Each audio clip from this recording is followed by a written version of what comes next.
on in that epic game at the MCG. Well, the Gold Coast Suns will equal them on points. They played one less game and go past them on percentage. And the Brisbane Lions would be the only team on 28 if they were to win. So there is so much on the line tonight. Stuart Dew, of course, part of the coaching staff at Brisbane now. And he's the former Gold Coast Suns coach for many of these Q clashes. With him there is we see the Suns starting to get themselves up and about. Does he go to Riola? Does he go to Noble? Who knows where he's going to go? Maybe they have to start clamping down on him these days, because he's become one of the stories of the Brisbane Lions' success through the finals period last year. Some good news today for the Brisbane Lions out of the VFL. Kadeem Coleman had 28 disposals in his first game for 15 months. Tom Dudo was Brisbane's best player too, so some really positives there. It was this game last year, as the boys referred to as the two captains meet in the middle for the toss of the coin, where the Brisbane Lions had an amazing win, but it came at a huge cost. Yes, it did. It really set back the whole club, and people were writing them off as out of finals contention, etc. And I actually spoke to somebody who saw the Suns Academy squad again today, and they've still got more players coming. Well, they have indeed. So we're a minute away, Alistair Lynch, from the bounce here tonight. Yeah, thanks, Hutto. And as you touched on earlier, this is Q Clash 28, and this is the biggest Q Clash there's been. This is the top spot up for grabs, and there's been plenty of sport, as we heard from Chris Fagan. And it started in the match sim pre-season down at People First Stadium on the Gold Coast, and there was a bit of happening off the ball. Young Levi Ashcroft went down. Will Ashcroft came in to support him. There was plenty of physicality and plenty of sledging. Can you believe that the Suns players sledged Will Ashcroft, saying he wasn't deserving of the Norm Smith medal? I don't know, 30 touches and a goal in the grand final. I reckon he's very deserving of it, and he will look to have a big game here today with Levi in the jumper of their father when he debuted back in 1989, and Becky and Marcus Ashcroft here at the Gabba tonight to watch their sons do them proud. It's a replica, I take it. It's not the jumper. No, actually, it's not the jumper, because it would be a bit woolly, I would have thought.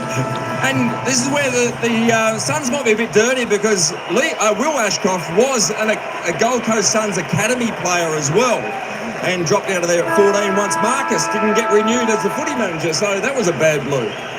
All right, so the stage is set. Who are your favourite, Brownie, in this one? We're ready to go. I think Brisbane, they bounced back last week against St Kilda. Yeah, they had their biggest win, numbers-wise, last week against the Saints. It's Q Clash 28. It's the biggest one yet. Who will prevail? Will it be the home team, the Lions, or the upstarts from down the highway?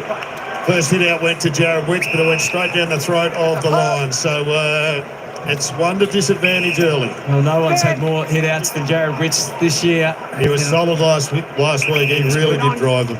Anderson, as they try and get some control early. Noble, he's Rioli. Yeah, Hutto, him and Rioli. 500 metres gained, the averages. John Noble's been a fantastic pickup. Rioli got forward last week for 2 goals. He's done that a couple of times this year. Numbers mount out on the wing. Swallow, as we said, included the expensive Benro with his injury. And Graham's got the free.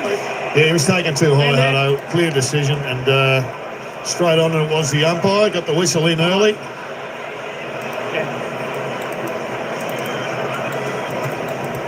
A lot of numbers down along the flanks there. So just further down the line he goes. Into the 50. Payne mistimed his leap. Miller fired out the handball. Swallow over the top. Ben King, Colin medal leader, crashed to the ground. Line. Oscar. Jared Wicks pushed forward. Wicks pushed forward there. Oscar McInerney pushed deep with him as well. So trying to stretch Brisbane's defenders. Swallow, they didn't think of it so far. Feeding it back to misplaced handball. Bailey and Neal get things under control. Is that in the back, or a good tackle from Noble? Rolled him enough. We'll have a ball up. Backing out this way, guys. Oscar, Jared. Just a bit of feeling out process so far. You can see that matchup too between Dunkley and Rao. Miller. Noble goes back. Ulam. Forward to Miller. Under pressure, Ulam kept on coming, hunted down by McCluggage. They both lost some traction. Noble, let's see where the entry goes. It was very well guided to Swallow. And what a start this remaining inaugural Sun has made. That's right, he played the reserves last week, first going back from injury. This is the role he played in. Fortunately enough that they had a ready replacement when Ben Long pulled out yesterday. So he comes in, plays. He's playing on Ryan Lester at the moment. Expect him to continue on with that. If he kicks this goal, it's a great start. Go closer. 8 goals, 11 in 22 Q clashes for David Swallow. He was Mr. Fix-It last year, played 20 games, 8 as sub. When he's called upon, he can still be very valuable. This one is just in. Wide smiles for the Suns at the start of this. Well, that's just how they would have liked to start the Gold Coast Suns. Just get a little bit of confidence. They've got their number of their cheer squad here. And this guy's been pretty important at the last couple of stoppages. He's just sat back on. Normally he's too busy charging into the Great Zorko. This time he's the one with the football. He is the one that is unloading. And that kick inside forward 50. There's the broken tackle and the handball back. This is a great kick back to the top of the square. Come in this way, guys. Just coming off that back flank from Noble. Running, getting on board about 4 possession chains and nailing it. Good start, good territory start for the Gold Coast Suns. The winning contest early. Getting that good entry into the 50, so important for the confidence of the kickers going in. Neil from McCluggage, Brisbane's turn out wide. And Sam Day getting a few extra cheers. Praised by the coach during the week for the role he's playing. The ex-Sun ideally love to have a big game tonight. He's unlikely to get a huge total of goals, just the 2-2 for the season. Very much a role player. It's going to go close. Witz gets right back on the line and through for a line. Exciting matchup ahead of the ball. Eric Hipwood, Mac Andrew. And an exciting matchup, a non-matchup. Brownie on the ball, and that's Lockie Neal. Looks like he's running nice and free. Well, there's a little whisper going around that Dave Swallow was going to come up and almost tag him from the half-forward flank, but that looks like it hasn't eventuated, especially after Swallow kicked that first goal. Power, the logos taken by Miller. Didn't really have anyone to release it to. And so Dunkley gets the ball back. Berry gets the ball back into the middle, and they start to chain it up. Wilmot to centre half forward. It's a sky ball. An invitation to jump and fly. Date did just that. And was so close to capturing the mark. Winning 14 Q clashes as a Gold Coast Sun, winning 5 of them. And Neil almost threw that to Archie. The last in traces his way was Rayner. Comes back to McCluggage, just slapped it on the boot. Maybe even a little more time than he realised. Well, Lockie Neal continues to rack them up. He does it on a regular basis. They haven't given him any attention last time they played. We'll see if they tighten up on him now that the red lights will be flashing in the coach's box. 5 touches, very early, 100% efficient. Lions won 11 of the last 12 games against the Suns, averaging over 100 points in those games. Suns look like they mean business off half-back. Anderson, it was an easy ball for Miller, and the two are tangoing early. It's on. Early into the Zork as they go inside 50 in style, and Hipwood comes out and takes the mark. He's been one of the best kicks in the competition for a hell of a long time. And just in and around the ball, that was a really emphatic win to the Lions. And there it is, the tango. Zorko just turned himself a little bit on that tackle. It was beautiful delivery though. Eric Hipwood just working into some nice form. Since that second half against the Bulldogs, he gather around, he kicked 5. 4-2 last week, 16-7 for the season. This is a real tester early, isn't it? Has to cover almost 50 metres with a good deal of angle for the left footer. Let's see if Brisbane can limit their ball movement. So Gold Coast last 6 weeks, number 1 in the comp, D50, they're forward 50. It looks like a man with a plan. Noble 2 bounces, but I'm not sure we got the kick right. No, it's Bill's taste. Well, it's either a mark around the foot, wasn't it? It was a touch. that's in front of it. Okay. Is there a bubble there? Let's have a look for the bubble. That's what they've called. That little bubble. It's pretty hard. McCluggage, the territory taker, up to the 50 again. Day was the focus of all of that. Relative Rioli. Hope has been everything so far. He'd like a second crack at that. The fumble invited the pressure. Rioli, the tidy up. Andrews fancy with the tap to the outside. No major dramas yet. Now up to Andrews, keeps on coming. Andrew out to Miller. Miller's been busy. He's going to give Dane Zorko the run around. If he sees Zorko anywhere near him, he's going to make him work. Defensively, not just set up. Sorry, Hutto. That's right, just had a handful of minutes last week as the sub. He's going to get full tonight. Harris Andrews back. So it's Mac Andrew at one end and Harris Andrews at the other. Ainsworth, who's pretty mean, small, medium defenders, only given up 4 goals in total for the season. Fletcher, part of the group back there this year in his new role with ball control. So this is the Lions into their kicking game. They still move it forward when they can, and wide on this occasion, too wide. Here you can see the disappointment. A little bit frustrated is Charlie. He wants some goals. He wants. It's all great to be doing the team role, but ultimately he knows he's paid to kick goals. 4 goals, 9 for the season. Charlie, it's those first couple of games. Here's Ainsworth again. Another win for the Lions. And magnificent delivery that time. That's great. Don't play on. How's Empire going to see this? 50. He looked like he. Yeah, because when we find the handball or not, just right here in front of the commentary box, it just, you feel like there's have to be common sense there. But it's a letter of the launch, 50. So he's taken the advantage and utilised it well. Found Ashcroft in the pocket. Will Ashcroft, today his 3rd Q Clash Brownie. Are they telling me he didn't deserve the Norm Smith during this kick like that in the pre-season? Let's see whether he kicks it or not. Ball short, Rayner looks to leap up. There's Gardner, who, as Chris Fagan alluded to, playing forward tonight in the absence of Logan Morris, who, along with Lohman, it's a different forward line without those two, given that Danaher was such a fixture last year as well. Yeah, they're experimenting, but hasn't been a problem so far this year. Gardner played his first 7 games last year. This was the fixture he got injured in, and I think 5 of those games were as a forward. Yeah, absolutely they were. So came back into the side last week with defensive role, obviously in Jack Payne's absence a couple of weeks ago. But yeah, back to that role from last year, and it was carnage this night last year. I see the domination the Lions have had at clearance so far, so they need to sort that out here, the Suns.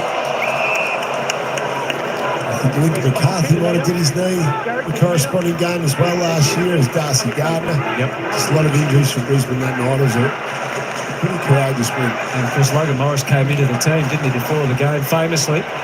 Handbangers. Yeah.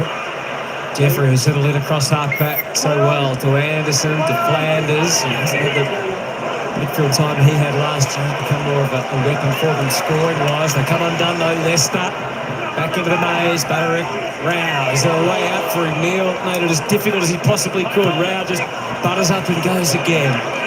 Holman, he'd love it again. Needs as much as this lovely lunging tackle from Rao. He can't believe he didn't get a free kick for it.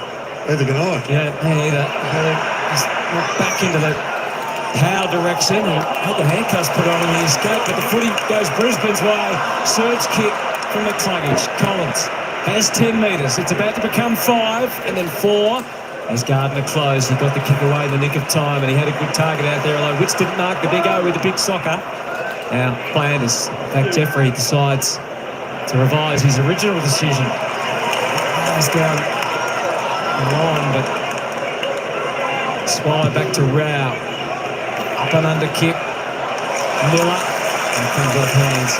Over one and out of bounds. Big Jed Walter in there. 3 goals last week.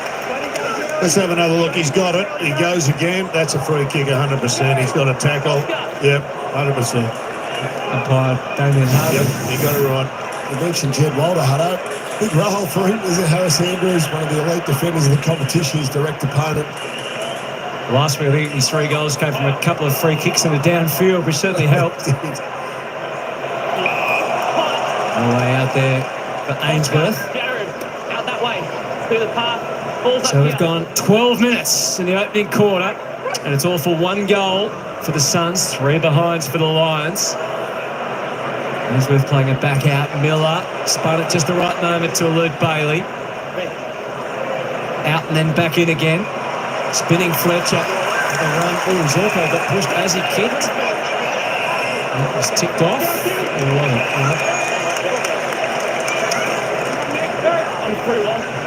Downfield. Interesting matchup here with Holman. He can give him a job on the distributor. Good. And sliding McKenna kicked 2 goals in the VFL last week. New role for him. Oh, just to the outstretched hands of Gardner. Comes to a hold again. So we're almost at the midpoint of a very tight opening turn. That man craving a goal. It's what pays the checks for Charlie normally. After a ruck wrestle, Anderson saw and felt his kick being wiped away in the smother. Does better a second time, just cruising in the opposite pocket. Back Andrew, up along the wing goes the kick. Graham trying to find it in the air. He did, but so too did Ainsworth, who got a fist into it. Yeah, read it really well. Really spread Brownie and got hold of it. Yeah, it's a real arm wrestle around the contest, but both teams are setting up really well behind the ball, so Dane Zorko frustrated with the attention he's getting from Holman. Looks as if it's a direct matchup. When Zorko's on the field, he's gone to the bench at the moment. Miller, both Ashcrofts gang up on him. Then it went unwhistled, but Brisbane in control of the ball. Dunkley, down the line they went. Levo to Will, but straight to back again. Been a lot of turnovers on the pressure of Brownie. Yeah, there has. That look, like I said, the pressure in the contest, the numbers around the ball is very good, and that's allowing the teams to set up behind the ball. So both teams are going into an outnumbered forward line. Buttering takes off to his right and kicks down the line. They've got good representation there. Walter with the juggle. There's 2 Suns on the outside, but it went Leicester's way. Back to the wing it goes. McKenna didn't rise against Jeffrey. He's got it now. Humphrey back to Butterick again, and they probe wide. You can see he was just straddled on the line trying to keep it in, but to no avail. Fair bit of pressure out there, both perceived and physically. You very rarely see someone like a Leicester get the ball and just kick it straight up in the air, as we just saw happen. So Payne just tweaks the kick. Finds Levi Ashcroft. Gold Coast doing a good job at the moment, limiting Brisbane's uncontested marks. They've only taken 12. We've only seen a couple of chains, maybe, Brownie, so far. Yeah. And even there, he's juggled out to the right to kick under duress. Fisted away by Euler, trying to take care of business. Archie, the former son, to Ainsworth. Looked like it was going out, but they've kept it in. They've made some progress. Good heavy stuff from Collins. And again, he was on the job. Made life much more difficult than it needed to be. Hipwood with the big appeal, not out, said the umpire. So clearly it's a front of mind for Gold Coast Suns. So Brisbane number 1 in the competition, uncontested marks. There's a bit of feeling in this. There's some little skirmish going on. Nick Coleman is always good for that. He's a real aggressor there. But yes, so Brisbane have had their uncontested mark game limited at this stage, only 13 so far. So clearly they've addressed that during the week. Levi's kick gained no territory. A handball to his brother might help. Just banged it away again, and the defence looked pretty well set. Berry was the only concern. Maybe for a split second was hanging onto his arm. Berry into the tackle. The Lions fans really trying to get into this game. Just being frustrated like their heroes out on the park thus far. They've had the territory wins with 8-3 lead. Feels like the Suns have had the ball in their forward half, but just not quite in their forward 50 very much. Clearing kick might help. Humphrey not quite. Well done. Was superbly done. It's away from Fletcher, sends it up along the wing. Payne in front. Fantastic contest and prospect there against Ben King. Ainsworth. What's it out? It's a bit of a scratchy one for Swallow. Tied it up beautifully. Ainsworth again. Entry straight to a one-on-one. It's physical. Holman kept it bay. Levi Ashcroft worked it to get in tune with Ainsworth. I can hear the Lions fans now show their appreciation. Gardner's kick punches it up to half forward. That's good. Away from Dunkley by Rioli. Ainsworth's had a good start to the game, Brownie. He's intercepted a few times now. He's a really important player, Jenna, because obviously Brandon Starcevich was a big loss at the start of the year. He was injured last year. Ainsworth with the broken jaw. So good to see him there. You can play that real lockdown role as a small defender. 75th game today in his 6th season. Dunkley and Rao. The two will be tougher than those two. Ashcroft. Bowlers are rattling in this one. Rao and Rayner maniacal at the football. Anderson, so very casually, just dropped it. Tackling's been sensational. Yeah, it's really interesting there, both Anderson or Ashcroft could have taken the ball. Ashcroft was too smart and he just sat back, let Anderson take it, and then nailed him. Like that. Set up from Ashcroft. Out comes Hipwood. Fist from McAndrew. Waiting for Cluggage. He tried to get the go-ahead. It's seen to by Jeffrey. A little bit of rain coming down now. Just obviously had the difficulty for the players out there, but the tackling's been good. So Brisbane have already taken 15 tackles. Last time they played here 2 weeks ago against Collingwood, 27 for the whole game. Easy to call it a little bit of rain up here behind the glass, Brownie. She's coming down out there. Brilliant. Again, the two Ashcrofts. Another 10 to number 8. Will set sail to full forward. Again, the Suns, key defenders everywhere. The man who leads them all is Collins back there. Just a continuation of magic around this one so far, Browning. They're on the go, out of the middle. Ainsworth, suddenly Payne had to leave his man, and what a wise decision it was to Fletcher. Can they keep it in the corridor, but back the other way they can. He's kicked to Ashcroft again, who seems to be everywhere. And Fletcher with a bit of an overlap run. Both teams need some deep entries. They're all shallow entries at the moment, 30 to 50 metres out. Both teams are able to repel. And you feel like you're seeing a lot of Ashcrofts. There's 9 to Levi and 8 to Will so far. There's a nudge from Jeffrey in the back on Raider. Caught. That's better though. So further in, inside 30 there, puts pressure on defenders. Vulnerable positions there. Just get desperate. Jeffrey makes a mistake there. Nudges Rayner in the back. So he starts the team down. Cam Raider hasn't quite been the offensive force this year. He might have hoped. 5 goals, 7 in 7 games. So 25 disposals and kicked 2 in the last Q clash last year in round 20. Last week sums up his season. He's probably best on ground at quarter time. Hutto there was relatively quiet after that. There's a bit Cam Raider though, isn't it? He's good, he's very, very good, and he's bad. When you don't expect it, he's a bit like that. Well, that's a continuation of what we've seen the whole quarter. It's been high pressure, lots of scrappy play, a little bit of skill, but not too much, and the rain's coming down. So the Lions 4 scores, but no goals. 6 more inside 50s. Not too much to show for it yet. Been very little clean clearance from stoppage. Been a lot of hit-outs to disadvantage, a lot of hit-outs sharked, and then there's been a lot of stripping.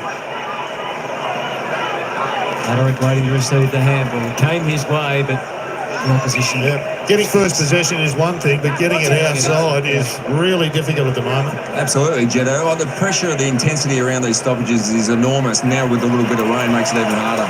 McNerney guided it beautifully to Will Ashcroft. The lead was good from Gardner. But the conditional to push it in. Still in a row. He's just got to get that out of his repertoire.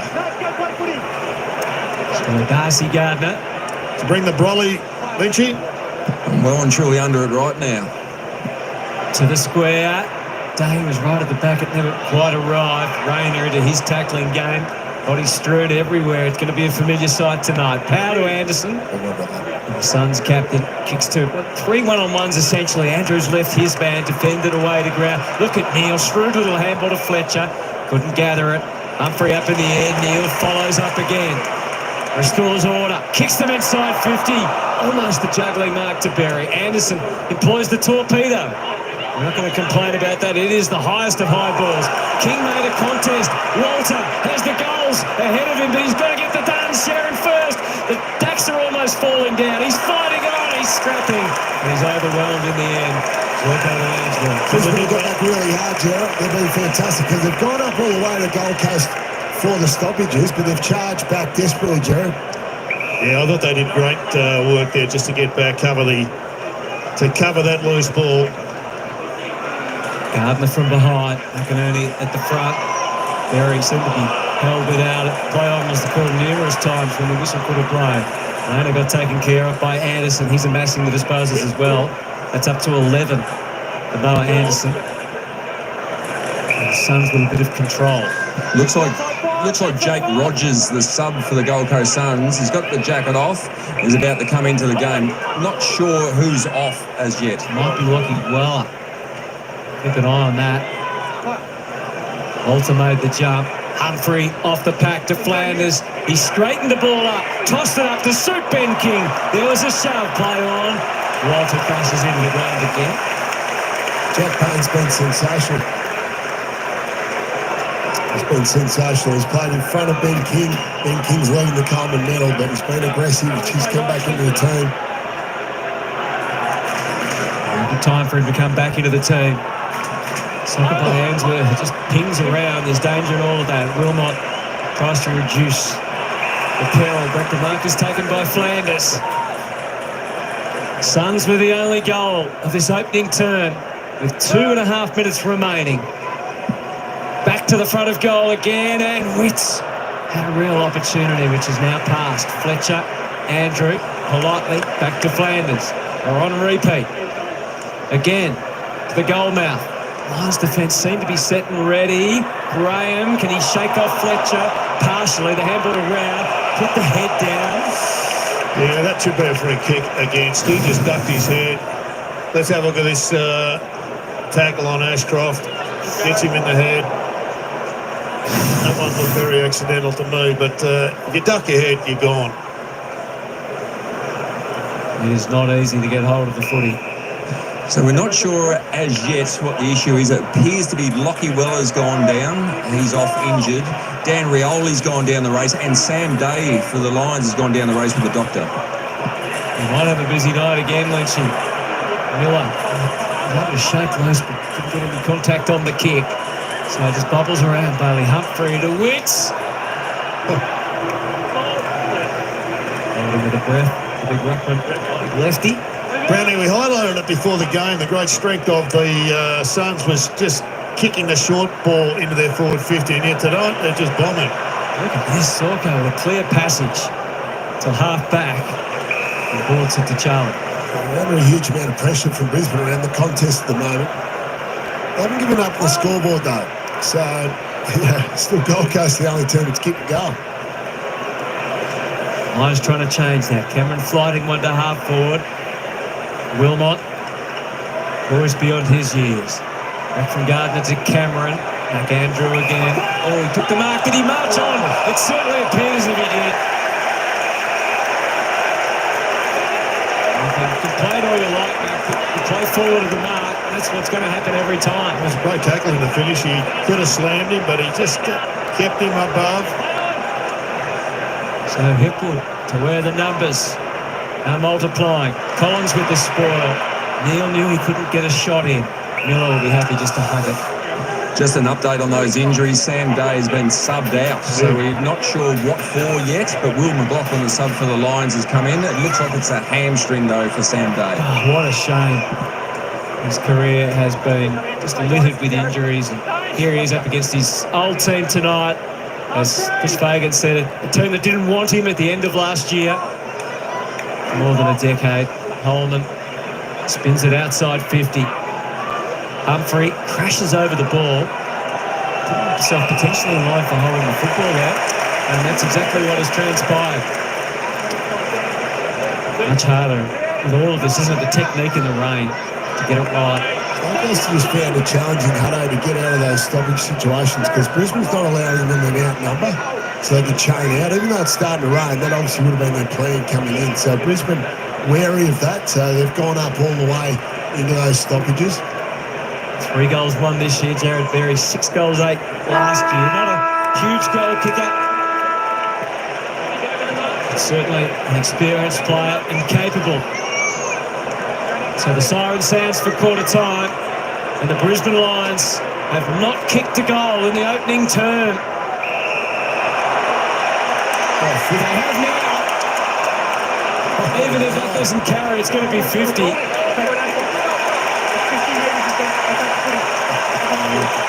It's a counter, seal of the wet ball. He wasn't going to make the distance.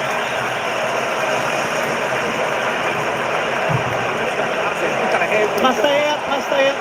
Picked up a handful of mud. Threw it at Joe Berry. So the Lions with the early goal. So good on the screen. Haven't seen one for a while, Brownie. We'll come back and go through all of that. Finish that ticket. Quarter time in a damn Q clash. But we have a huge contest. The injuries are mounting already. It's the Lions by 3.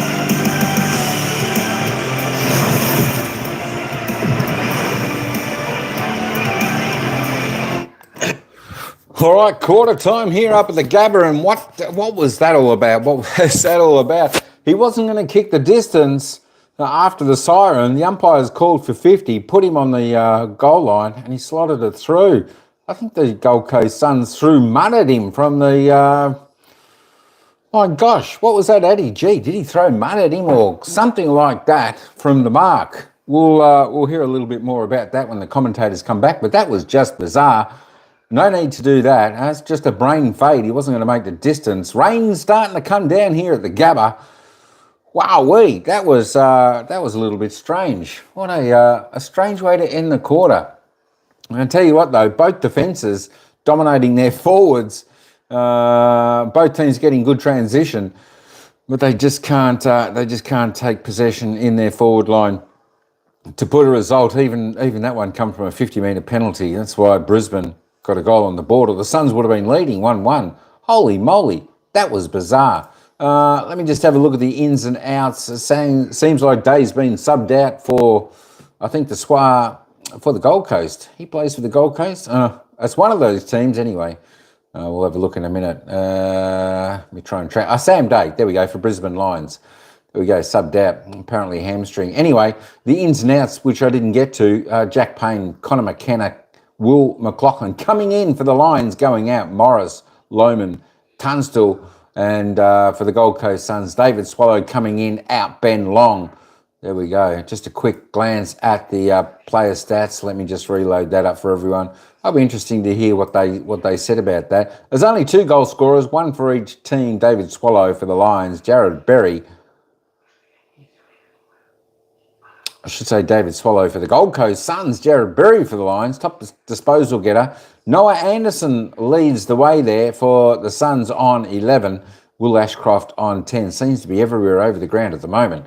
The Ashcroft brothers, 10 and 9 for those two. Lockie Neal, not a bad opening quarter with 7. I tell you what, she's been a pretty open game. As I said, they're transitioning reasonably well, both teams, especially the Gold Coast. They seem to be getting great run out of their back line.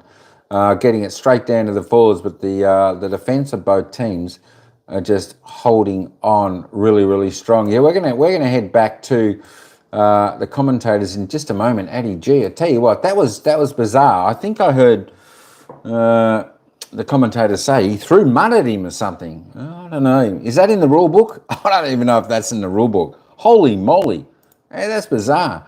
Xzab Gat, how you doing, Mark? Shouty, J-Mar, good to see Eddie G, of course, in the house. And don't forget, folks, stick your vote in who you think's going to win. 75% so far say Brisbane Lions. It could be. I still like, hey, Samantha, how you doing? She's saying g'day to J-Mar. Whoever wins this game will go to the top of the ladder. That's what they're playing for this evening up there at the Gabba. Both teams will definitely want to be sitting up top with a good view from up top of the ladder. Of course, here we go. We're just going to go back. Let's take us back to the commentators and we'll see. He picked up a little bit of grass. He picks up a little bit of grass. And he throws just a little bit of grass. Oh my gosh. Fallen short. Brisbane's only goal registered on the back of that. So the Q Clash has delivered another bizarre little moment for us. Let's get to Alistair Lynch straight away with an update on the injuries from both sides, Lynch.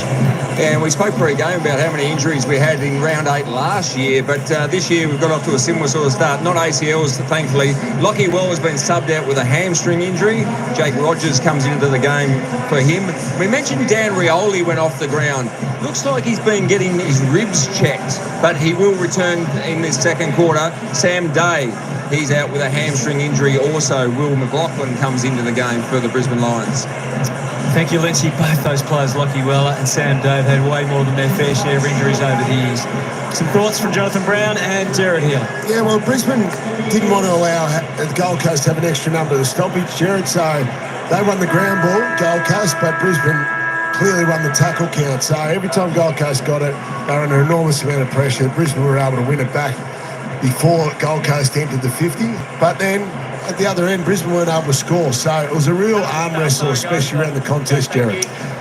Yeah, it's been a really interesting watch, albeit one where there's been no real highlights. It's just been turnover and tackle going inside forward 15 times for the Brisbane Lions. The tackle count is enormously one-sided. I think that's where Damien Hard would be liking, hoping that they can up the ante there at 27-10. It's an amazing advantage to the Lions, but unfortunately for them, there's nothing coming. Yeah, Brisbane hasn't had great flow, though, inside their 50, have they? Yeah, they went deeper at one stage. They got Cam Rano, who had a shot and was touched. Berry and Swallow, the only goal kickers so far as we're into the second term. Sold out Gabba, Q-Clash 28, begins with Rao.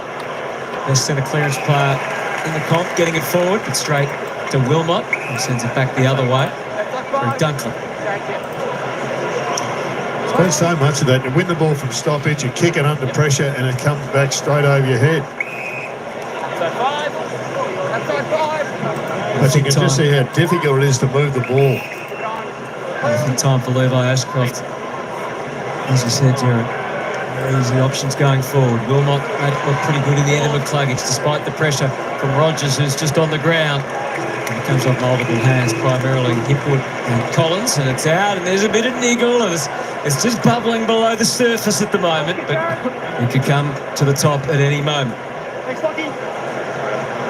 We're going to see a lot of throw-ins, a lot of stoppages around the ground, and a couple of wily old ruckmen. Big bodies tangled continuously through the night. Wits with the tap, but Ashcroft the shark. Graham the double grab, which invites the tackle from Will Ashcroft, which he performed well. They're so well matched, these two ruckmen. I mean, it's really just who gets their hand on the ball. It's not very directional. One to Neil, back to Ashcroft again. Bailey, a huge impact so far. McKenna tried a little Irish step to himself, but instead they can whisk it away here, the Suns. Flanders, the forward handball to Miller. They're on the move and looking dangerous. Skidding ball inside 50. Payne beats King to it, and he has enough zip to get away. Wobbles it to a genuine one-on-one. Butterick beaten by Ashcroft. And Zorko floats it for Fletcher's advantage. And he gives it plenty down the line. And it carries all the way to McCluggage, who was willing and able. He ignored Cameron. He went for the square. He went for Gardner. And that was to Mac Andrews' liking. And kept in by Jeffrey, which was an interesting tactic because that could happen any time. Charlie Cameron desperately seeking. Is this it? Mr. DJI, are you ready? Finally, we hear John Denver. Haven't heard it for weeks, but I hear it at the Gabba. He's nailed it. Kicked out 8 behinds in a row over the last few weeks, and he's finally nailed one. And this Gabba crowd will bring the house down with the chorus when we eventually get to Country Road. Geez, this is a mistake by Jeffrey there, though. He had to get the ball out or keep it going on that side. Goals the past 3 weeks, 8 behinds in that time. It's a pretty fair goal. That is a great goal. The coach is absolutely pumped. The bench is pumped. They've been working really hard looking for a goal. They've now got the last two. Joel Jeffrey just needs to tidy up a little bit. He's had he's had 3 really poor errors. Has done a good job in the last couple of Q clashes on Charlie Cameron too, so he won't be happy with it. I think they're going to keep It's been a while since it's been belted out. Meantime, Ashcroft takes the mark and angled the pass. Oh, McKenna, golden opportunity. Hipwood. Graham. Cornered by Eric Hipwood, and that is fantastic signs for the big forward. Yeah, good pressure there. A real priority for Brisbane last week with their pressure from every player. And they did that against St Kilda. They've been able to carry it in tonight against Gold Coast. He had the ball free, could have got rid of it. It's a low entry. Knocked away by Anderson. Gardner only had it momentarily. Collins sorted out. Will Ashcroft. Buildup in haste. Cameron has two to deal with. Daly so dangerous. Just charge through. Let's make it two, Charlie. Spin the disc again.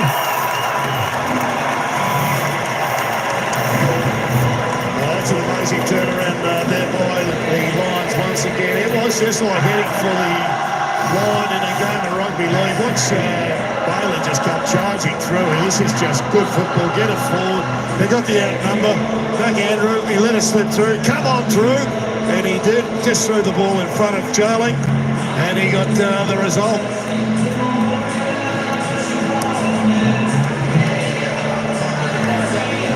That's the worst thing Daniel Harvey could have wanted is Charlie Cameron to get into the game because it enlivens the crowd up here at the Gabba. It's a sellout crowd.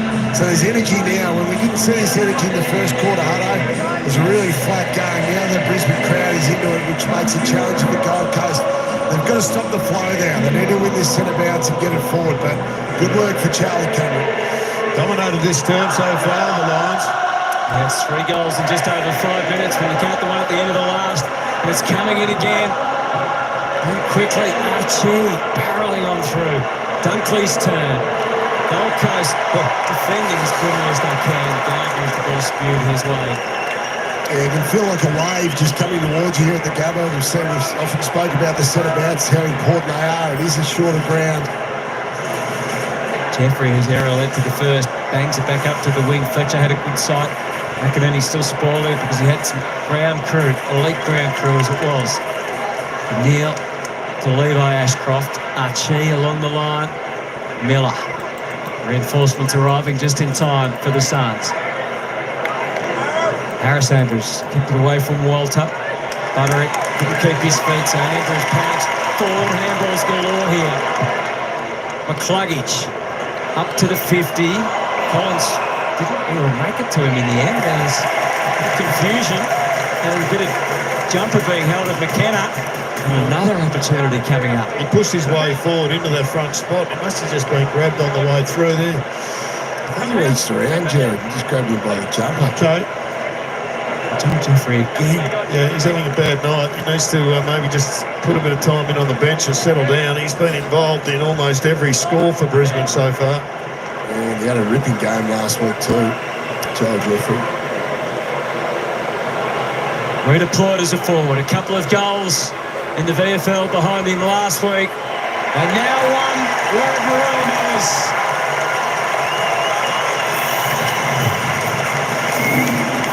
The Suns are under attack with both barrels. Well, there was a game earlier in the year where Geelong put... You can just see that arm grabbing the jumper. I mean, the umpires just blow the whistle almost like a reflex when they see a jumper come away, and there it is from behind. There was a game against Geelong where Brisbane really lost their way early in the piece, and they changed it up in the last half and went away with it. They're playing much straighter ball tonight. Yeah, the wet weather, you can almost feel or hear Chris Fagan saying, nothing cute, just go forward, forward handballs, forward kicks. Play the wet weather to your advantage.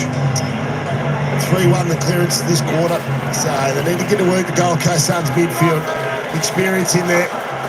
Ken has kicked a couple of goals in his Essendon days, never more than 2 in a game. He has one in his new role tonight. Again, that same spot. So we saw Rao, the opening centre bounce this quarter, kick the exact same spot. Darcy Wilmot takes intercept mark. It's been in fantastic form the last 2 weeks, Hutto. This is young McLaughlin, who has played 3 games previously. 2 of them, the last 2 he's played, has been as sub through Answorth.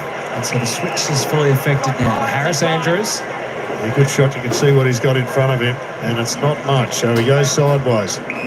Trying to shift that grid behind the ball. Back to Leicester, who's a little more open on this side as you'd expect to Rayner. Noble got a fist in, disrupted the mark, but the ball came back to Rayner. He's able to brush off Holman and comfortably cruises into the 50. The kick is just a fraction wide. Sliding. Take marks, so 9 zip uncontested marks this quarter in favour of Brisbane. So even though it's raining, as you can see, it's not good for Damien Hardwick. It's part of Brisbane's game. Yeah, they're not standing up in the box yet. When he gets even more frustrated, you see him at the back of the box, pacing around, trying to keep his calm. That'll all come later. And you can understand how frustrated he would be. They kicked the opening goal. Brisbane have kicked 4 in a rush at the end of the start of the 2 quarters. Free kick to Miller. He's been one of their best players so far, as he has all year. Hard for Brisbane, hard for Gold Coast now. Brisbane's got a spare back. Ex-captain across to the current one, and then at the side to Mac Andrew, a host of sons out there. Powell hugs in the mark, keeps it right along the boundary, and so far so good, but particularly easy for Graham, although he spots Ewald up across half forward, brushes off Fletcher. Graham keeps on coming. They've advanced to the 50. Miller, a third involvement for Graham to the goal square. King Swallow not a part of this in the air. He waited at the front, but Bailey, Walter tried to make the play. Bailey hurled it out to McCluggage. His kick partially interrupted. Rioli up against the corner. To the top of the goal square it goes. Difficult for Reid, difficult for anyone to take a big mark. Humphrey. Ball up. Need to build some pressure on. The Suns need to build pressure on Brisbane now. Good territory. They need to lock this ball in their forward 50.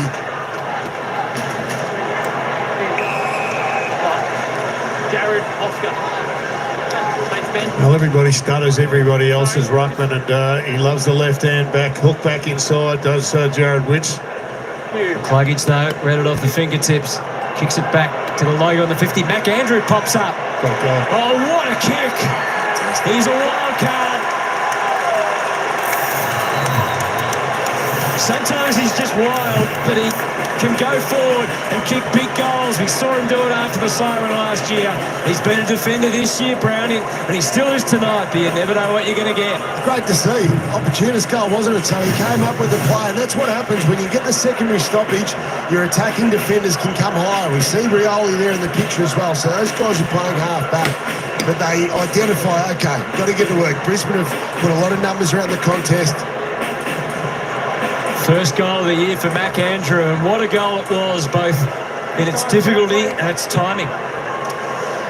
Yeah, we followed McKenna up the ground, and he was just better at handling the wet ball. Stayed on his feet. McKenna went to the deck, nailed it. All right, back in the middle. Flanders to half forward. Just got away from Humphrey. No marks easy tonight. Bailey at ground level. The 2, not sure as normal, but that looked good in the end. To Lester and then to Will Ashcroft. The half forward sweeping across Missouri. Would have been better off with the extra handball there. Will Ashcroft, he was kicking it into a 2-on-1. Let him get one more handball chain and get it over that outnumber. He's had 14 touches so far. Levi with 13. 12 for Anderson and Miller for the Suns. I'd like to get this guy involved a little more. Rioli, possession 6 coming up for the former Tiger. Guys recruit for them. Triple premiership player. Got to 200 games this year, all things being equal. Miller was tempted by the hands. How you seeing it, Lynchy?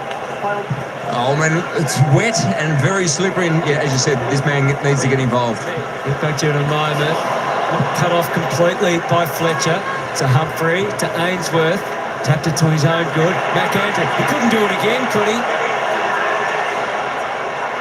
Oh, it's a weapon, isn't he? He's really the most flexible player in the competition. Yeah, they're really high up the field now. And this one happens with territory in a wet game, so you can work up your half-backers. I still like Gold Coast to have some deeper entries. And it forces Brisbane to have to kick longer, start from a long way back. Instead of dumping the ball at 40 metres out from goal, just get it in a bit deeper. Wilmot. Contest kick along the line. Big fist from Hewlett. Ashcroft, McCluggage. A bit of, just a moment of hesitation. Down the line they go. It's away from Levi. Eric? Ethan, Eric.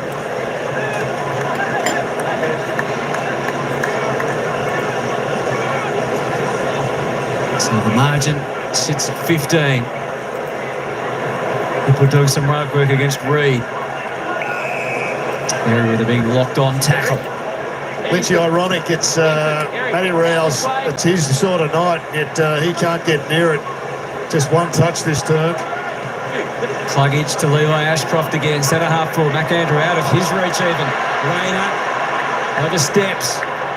Jeffrey just gave away a free kick there on McLaughlin.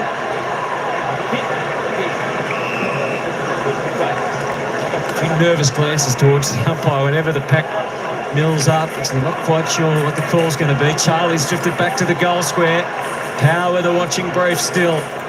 And heads in their direction. Jeffrey. Up comes Cameron now. The hands were good though to keep it away. Powell to Flanders. Just nudges the kick along the line. I think it was Dunkley. Flanders getting a lot more minutes up the ground this evening. Quick hand off to Bailey. Doesn't go for it. Andrew has to defend, but he can't keep away from Charlie Cameron. Fantastic by Josh Dunkley there. That's what he's known for at Brisbane. That's why they love him. Just the way he charged out of that stoppage, just to get back and create the spoil and obviously get the free kick. 1 more metre, thank you. That was brilliant play from Charlie. He went up, blocked Andrew from coming back. Kick was superb, as we've seen from Bailey so often. Couldn't buy a goal coming in tonight. Two already in the quarter. And was looking for a third. At this time, Newland. So the margin is 16. Advantage to Brisbane, the reigning premiers so far. Kicked away at the start of this quarter. Suns able to get one back through McAndrew. And on a wet night with these sort of conditions.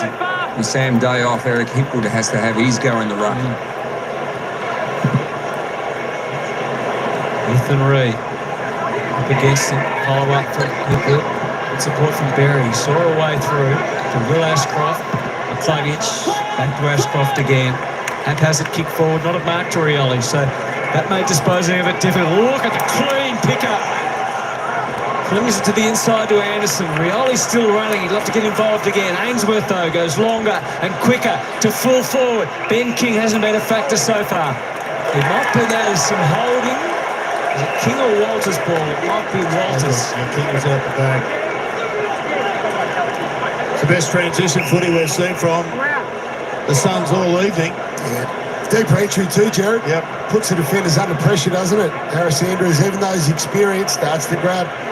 When that ball's coming off that half back line, you're going to get it into an open territory, 1-on-1 or 2-on-2 as it was there. It was Rioli that started, it wasn't, with a brilliant pickup. We mentioned 3 goals, 1 last week. Second time this year, he's kicked 3. And a couple of frees in the downfield last week. He won't be complaining. Another free kick turns into a goal for Jed Walter. Yeah, good job there. Daniel Rioli, a key player in that ball movement. That's the best transition we've seen all day. So we know they can do this well. They've done it all season. It's obviously a bit trickier in these wet conditions, but they managed to just keep the ball alive. Rioli was a key player, but the deeper entry there, just driving him deeper, put the defenders under pressure. Obviously, pain was there, but Harris Andrews grabs, and the umpire is right there in that end zone.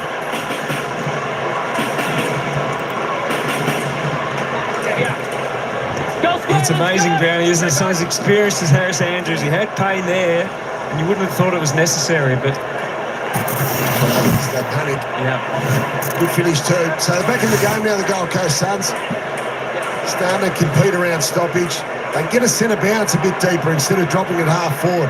Damien Harvick's got faith in his young tools too, keeping them all in the team. And experience growing. Rayner, good hands back to Barry, and suddenly the lines are going forward again. They're well stocked back there. Powell, the right moment to come off, step in and take the mark. Delivery wasn't perfect for Anderson, a little vulnerable. So to Collins, where to? The handball, knowing that Powell was set up. Levi Ashcroft, quick look at the sticks. And a loopy, slight miss kick. Charlie, play on. Looking to Joel Jeffrey. Play on. Margin sits at 11, I should say. Down the line, fist come from Newland, followed up with Butterick. Scramble. Dunkley trying to drag it under his opponent. Draw a free out of all of that. Not to be.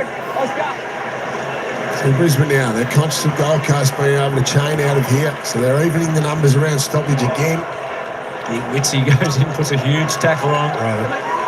Jam forward from Dunkley and Hipple.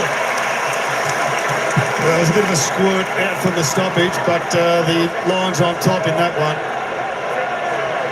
His first shot was a behind. There's no shortage of teammates who are making their overtures, darting around inside the forward 50. McLaughlin back in the goal square.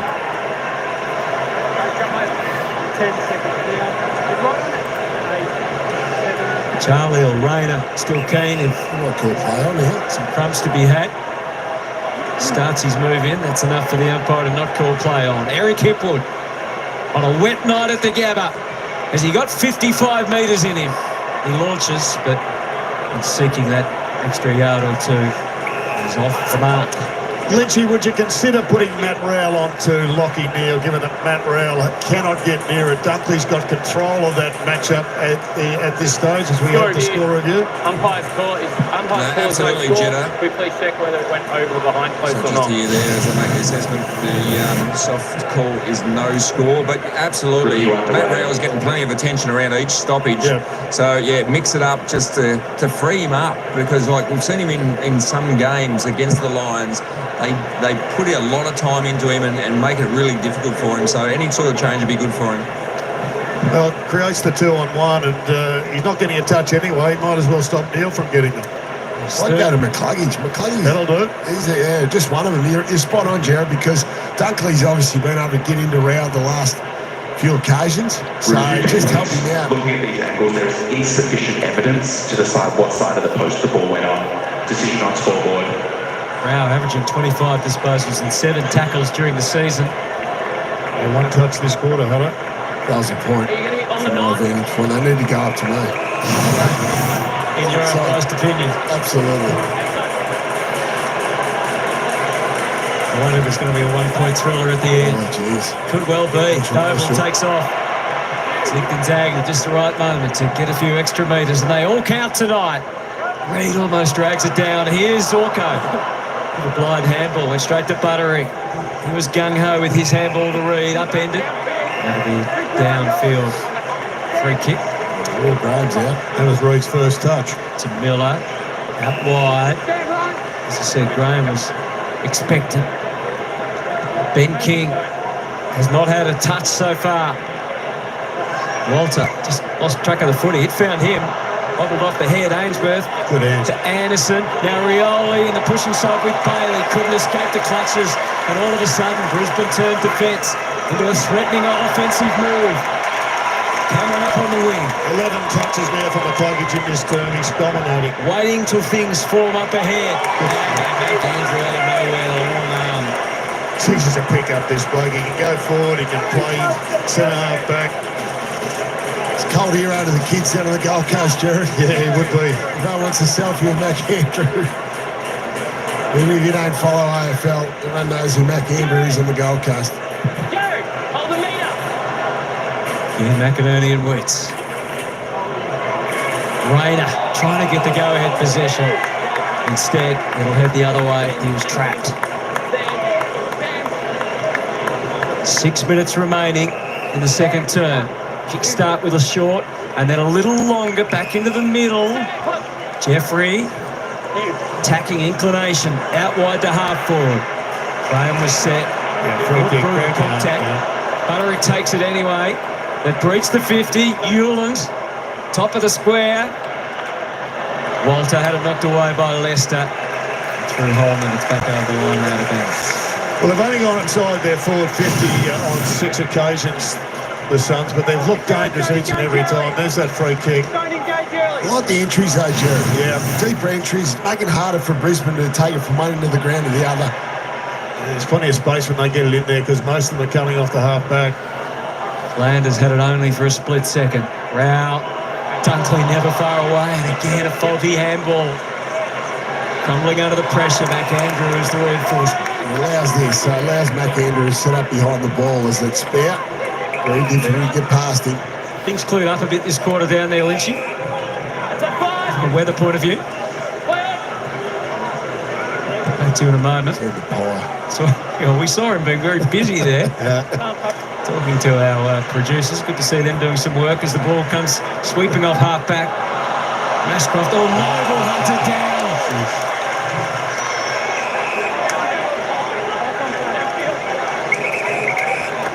And just around the edges, there's a little more push and shove.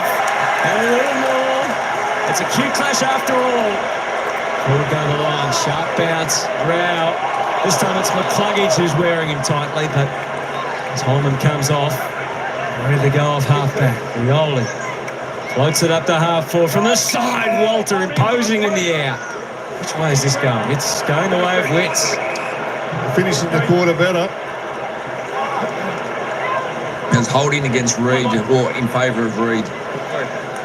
Been a run with the umpires. They had a pretty ordinary first quarter, 7-2, the free kick out. The Lions in the first quarter. Well, they are the number one team for free kicks in the competition, the Gold Coast Suns.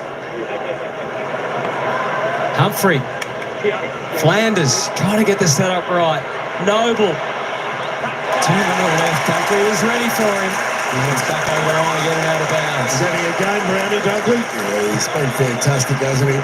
Great player for Brisbane. He's built for these games too, isn't he? He is. Yeah, he's a beauty. He's got a heart the size of Farlow. One of those key free agent signings over the last few years. Obviously a key player in the premiership last year. I see he's moved on to Anderson now. Ashcroft melts it back to the wing. Gardner, Jeffrey, good timing. Just easing back to take them up. Lions by 11. Miller. Rare opportunity for a bit of freedom to the goal square. Andrews is at the front. Payne helped him out. King was waiting for the handball. Came instead. It's Graham. Fired away. Not on right. Guys, they've been good the last probably 10 minutes or so. They've actually taken more uncontested marks. This quarter 17-10, so they've out Brisbane when it comes to that part of the game. They've just been able to control it. Now the rain has stopped. Playing a bit more dry weather football. See the kicking efficiency differential there, 73 to 50 for this quarter. That's exactly what you're saying, Browning.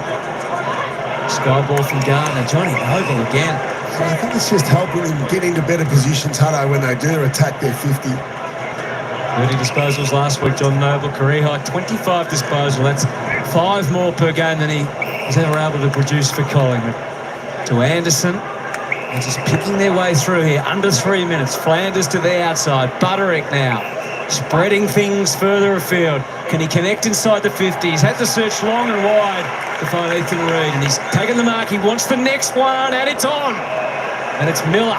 It is interesting, Jared, because it has been an adjustment by the Suns clearly in the second half of this quarter. So they're up to 20 uncontested marks, which they're 17th in the competition for uncontested marks. So it definitely has been a bit of an alteration in their game style. And definitely going out wide too. That one went from one side of the ground to the other. All to unmanned players. Good work from Reid to be able to keep his wits about him and find Miller. 8 goals, 5 in 6 games. Last week was the first time he hasn't kicked a goal. Kicked a couple of behinds. A 4-time Ashcroft medal winner. But affected one of the goal-kicking yips on that occasion. Misses everything. And that will be frustrating for the Suns. Business as usual for Zorko. Comes away, footy in hand. McLaughlin with the leap early. Just spills it at the last moment. Neil up against the line. Dunkley puts together that awkward-looking left footer. McCluggage and Anderson duel it out. Ashcroft on the follow-up to McCluggage. This time, effective tackle. At disadvantage. Flanders caught by Will Ashcroft. So they're not really making the most of the opportunities they're creating here at the moment, the Suns. But they have certainly dug in after the Lions got away early in the term. Just over a minute remaining. Neil's kick had plenty of length on it, but it's seen to by Powell.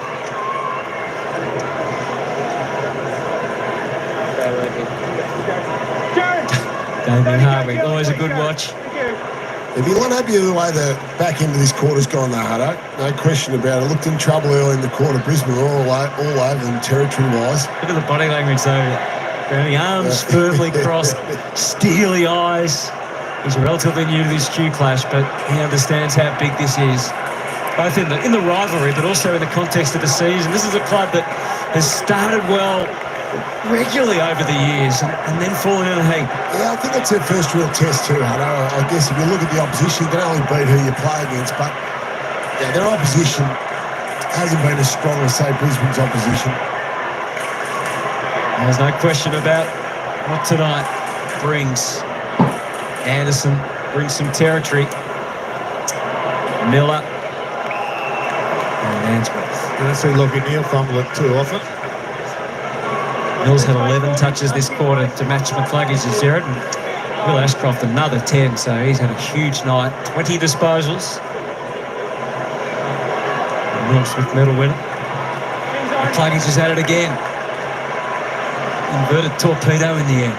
Archie sandwiched.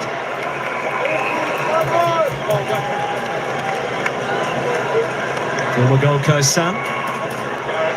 Calamachi, but what a final series he had last year.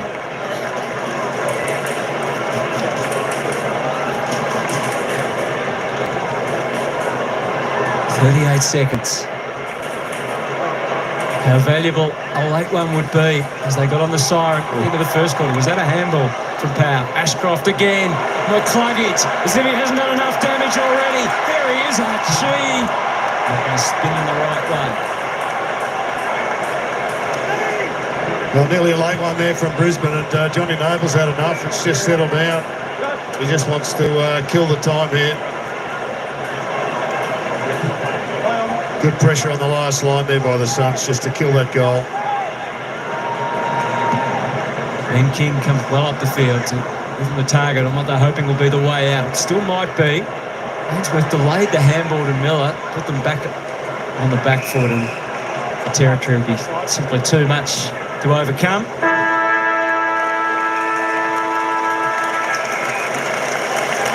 So it's half-time, and Brisbane really did their damage in a little 10-minute burst at the end of the first quarter and the start of the second when Charlie Cameron put through a couple of goals. Still a little bit between the two. We're going to get Dallas to Lynch in a moment. Jared Healy, just a couple of quick thoughts. Well, I thought Brisbane dominated the first part of this quarter, and yet, as the boys have mentioned, they just changed it around a little bit more kick and grab, and maintaining possession, got themselves back in. Lynchy. Thanks, Jeddah. Dane, pretty intense start to that game, and looks like it's high tempo now. Yeah, absolutely. We knew the contest was going to be hot. Really important part of the process of beating the Gold Coast and winning that contest. So, yeah, it makes it wet, a little bit wet as well, which makes it a little bit tougher. Did you feel you were getting a bit of actually personal attention early? No, not really. I was trying to suck it in a little bit. Didn't work, so good on. But, yeah, we've got a game on our hands now. Well, absolutely. I mean, a really good start to that second term. Could you feel the intensity from the Suns elevating that the last 10 minutes? Yeah, they probably got a little bit of a run there, but we were able to stop their momentum. I think they kicked 2 goals pretty quickly, and then a bit of an arm wrestle to finish the half. So, yeah, look, wrapped that we're in front. First halves haven't been our strongest point of the year, so the fact we got our noses front is a good result. Thanks for your time. A lot to assess during the halftime break, which we will do shortly. A Sunday ticket, front and centre on a Sunday night. A packed out Gabba. It's Q Clash 28. The honours so far to the Lions by 11 points, but it is far from over.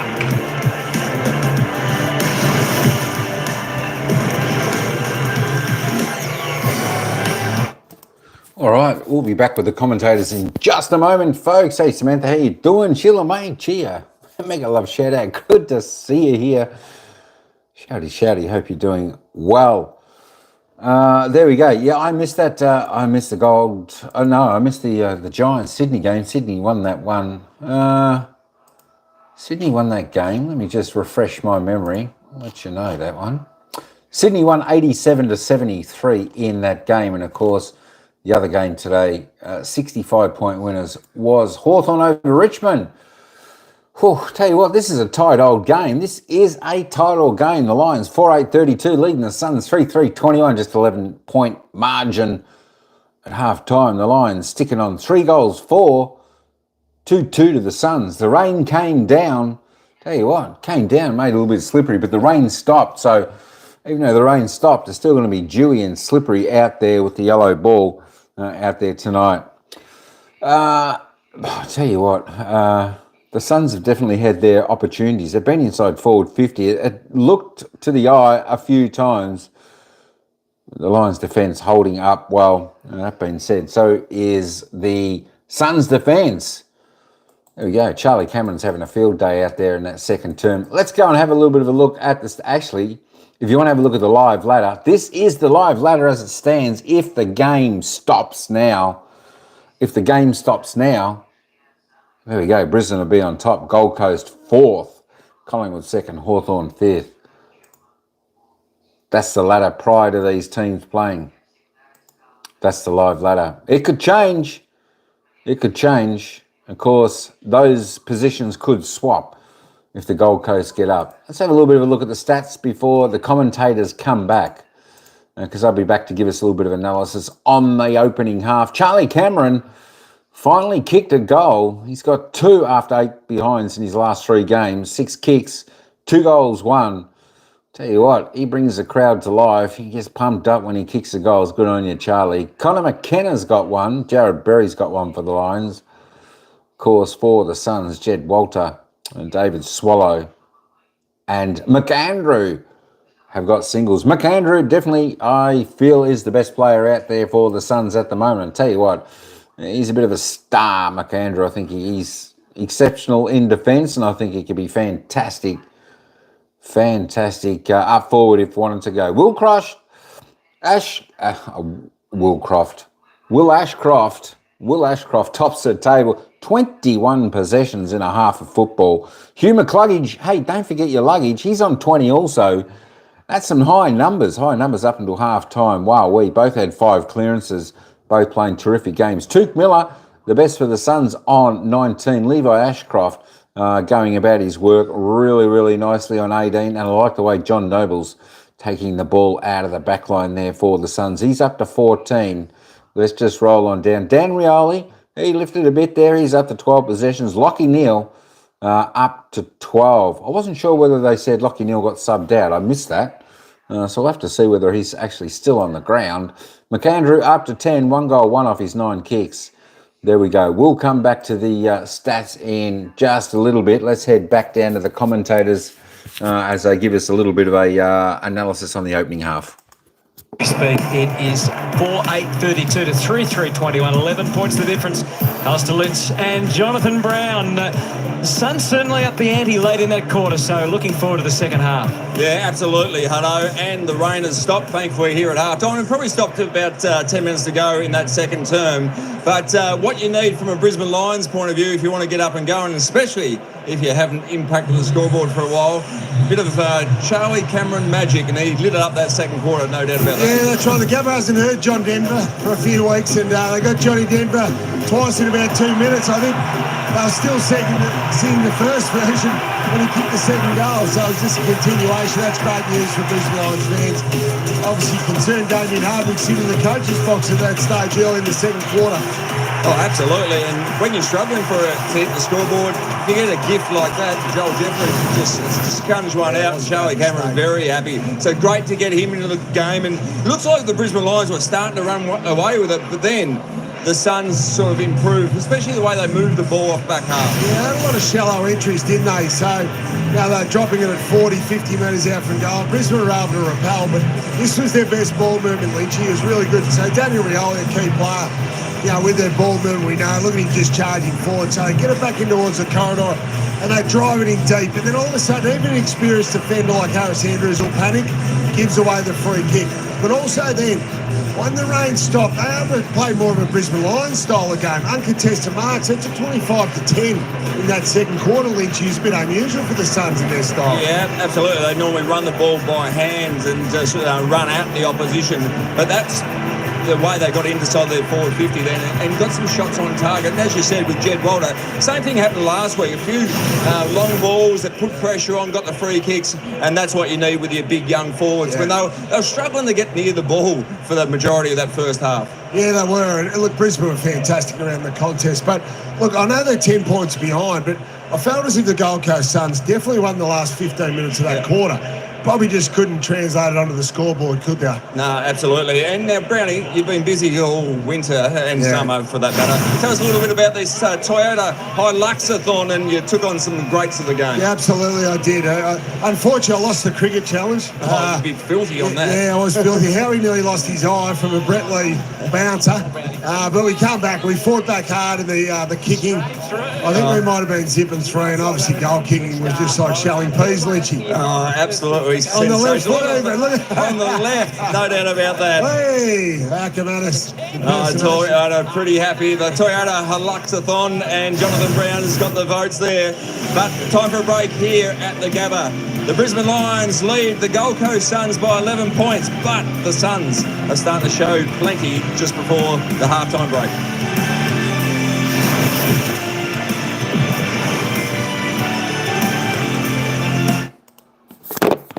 All right, they're off to another break. Let's continue on with some of these player stats, and then we'll head over to the team stats, have a little bit of a look, because I'll be back in just a moment, folks. I'll be back in just a moment. Where were we? There we go. McAndrew, as I was saying, even though he's only had 10 possessions, I still think he's been the best for the Suns out there. 9 kicks, a handball, 8 marks, a few intercept marks, 1 goal, 1. Tell you what, he's a star of the game, McAndrew. There we go. Let's roll on down. Dane Zorko, he's up there with just 8 possessions, 6 kicks, 2 handballs, 2 tackles. That's it at the moment. Looking for a little bit more. Eric Hipwood, well, he's been well held, isn't he? He's only had 7 touches. He's had 6 kicks, and his only result is 1 behind. At least he's laid a few tackles. He's laid 4 tackles, so he's still putting a little bit of pressure on there. David Swallow, a little bit slow, just the 6 touches at the moment. Charlie Cameron, though, the 6 touches, he's had all kicks, 2 goals, 1. Had 1 snap from the boundary, of course, just kicked it a little bit thin and went through the behind. So 2 goals, 1. A kick that Charlie wouldn't normally miss, but 3 marks also he has had, so that's pretty good. Cam Rayner started off the first quarter well. Second quarter slow, just to 5 touches, 1 behind for him as well. Sam Day, as I said, he was subbed off, and I just can't remember who they said the other player was subbed off. There we go. Let's have a look at some of the team stats. I wouldn't think there'd be too much difference in all of this. 177, 185. It's +8 to the Suns. The kicks, it's only +8 to the Lions. It's +16 handballs. Inside 50s, 29-20. Brisbane doing it there, +9. Well, I'm a little bit surprised it's only 20 to the Gold Coast Suns. Look like they've been in there a fair bit more than 20 times. Triple B, how you doing? What's going on? What's going on? Let's go Lions. I tell you what, they're going right. They're hanging on there. Their defence is hanging on well because I think Gold Coast have had good opportunities going in, but the defence of the Lions is holding on really strong. That is for sure and certain. I think this is going to come down to this could be another game that comes down to the final kick. It's just one of those games. It feels a little bit like one of those games. Disposal efficiency, Lions need to pick that up. 65, they're a little bit low there. Suns doing well at 77.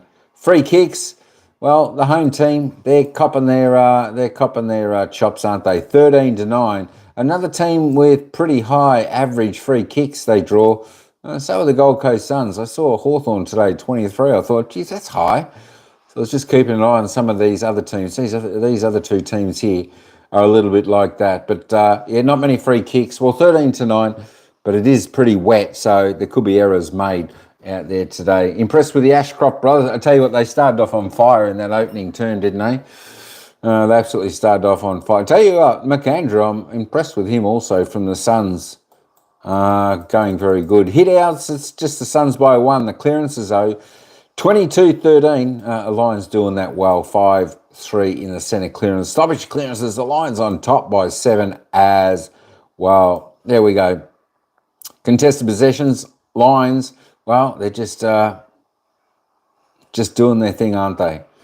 And always good at the contested possessions. Uncontested, as Brownie was saying there, they were just doing that bit of a chip and mark, holding onto the ball.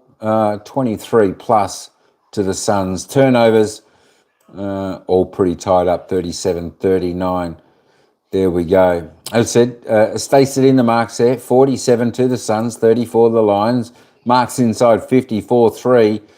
Charlie's taken, I think, 3 of those inside 50. That's always good news if you're a Brisbane Lions fan. Charlie Cameron's starting to get on song. We'll see what he does in the second half here. There we go. Look at the tackles, though. The Lions, look at that professional team. 42 tackles up to half-time. 56 is their average. Well above. Gold Coast, well, they just need to keep that pressure going. They might be putting a bit of perceived pressure on, but they need to put all and keep that going. Tackles inside 50, though, 11-4. Absolutely smashing it is Brisbane in that way. Just something for Triple B to look at. This is the live ladder, Squire. This is a live. This is a ladder prior to the game. Brisbane 3, Gold Coast 4. We stick the live ladder on at the moment. Brisbane on top of the ladder by 1 game. Percentage not good, but that game makes all the difference. There we go. So Brisbane really need to win a few games coming up, and they need to win with a little bit of distance between their opponent. Try and boost that percentage back up. I definitely want it to be up around the high 120s, 130 at minimum, like some of the others. So just in case you finish on the same games, you do want that percentage booster over your team. But that's happy days for Brisbane. Of course, probably, you know what, as they're probably the best 2 sides going around the past 3 years. Of course, playing in that grand final. Brisbane winning last year. Collingwood, if they had a full squad, no doubt they would have been there as well. Absolutely. And, of course, on first and second at the moment. There we go. That is the scoreline. That's 11 points of difference.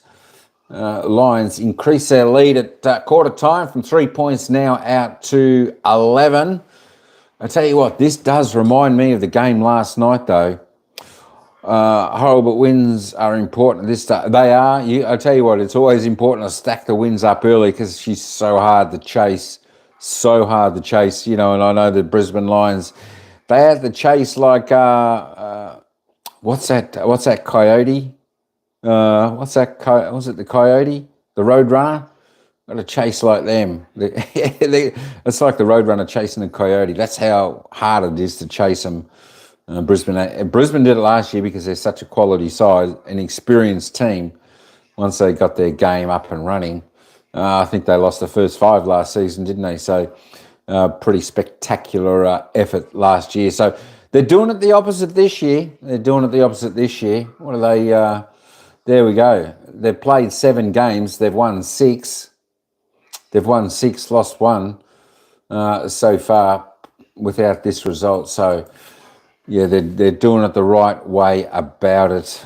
I was just trying to figure out while we're waiting for the others to get back. I just want to see who these 2 teams are playing next week. Of course, next week, that's right, the Gold Coast Suns next week, they are heading to Darwin and they're taking on the Western Bulldogs. I'll tell you what, that's going to be a tough game for the Suns. I think the Bulldogs will get up there. So this is a super important game to the Suns. This is a game that they really, really need to win.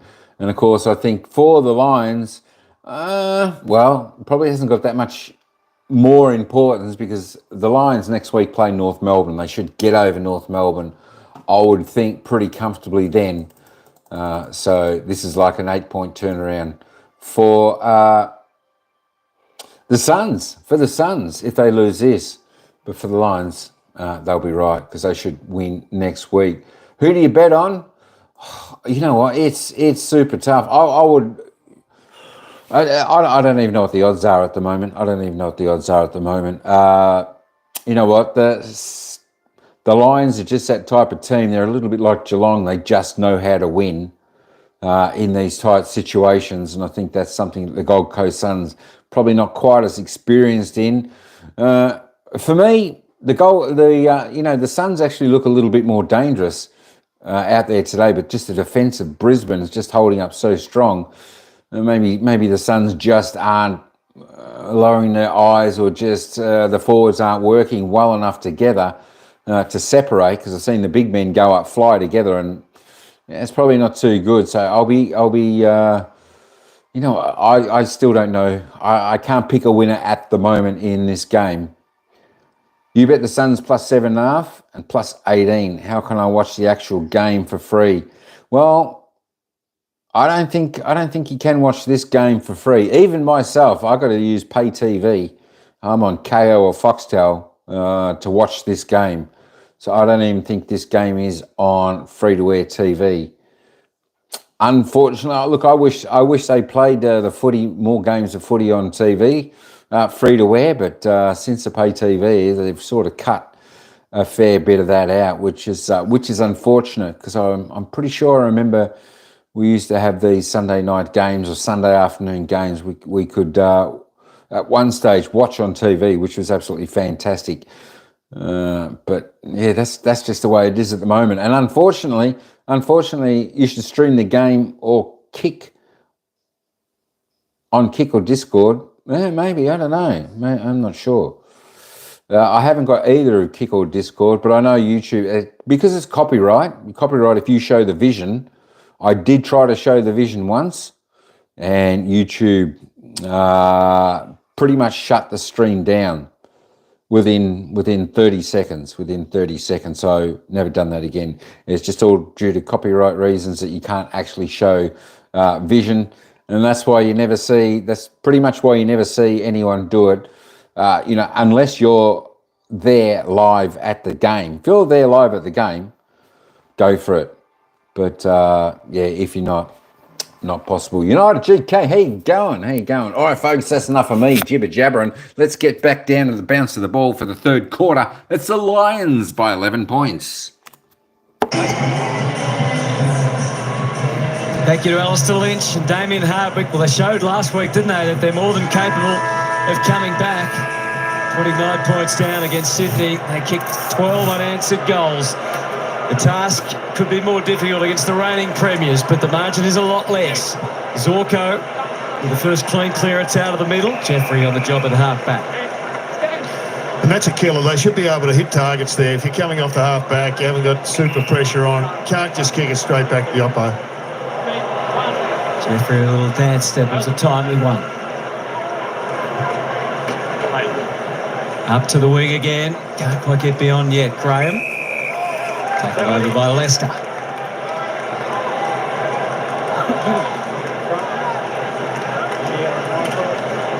Oscar, Jared. Ben King yet to touch the footy. Yeah, Jack Payne's done a very good job. It's obviously been challenging conditions for a forward. Yep. And Dunkley resumes his role, and Matt Rowe's fantastic in the first half at that.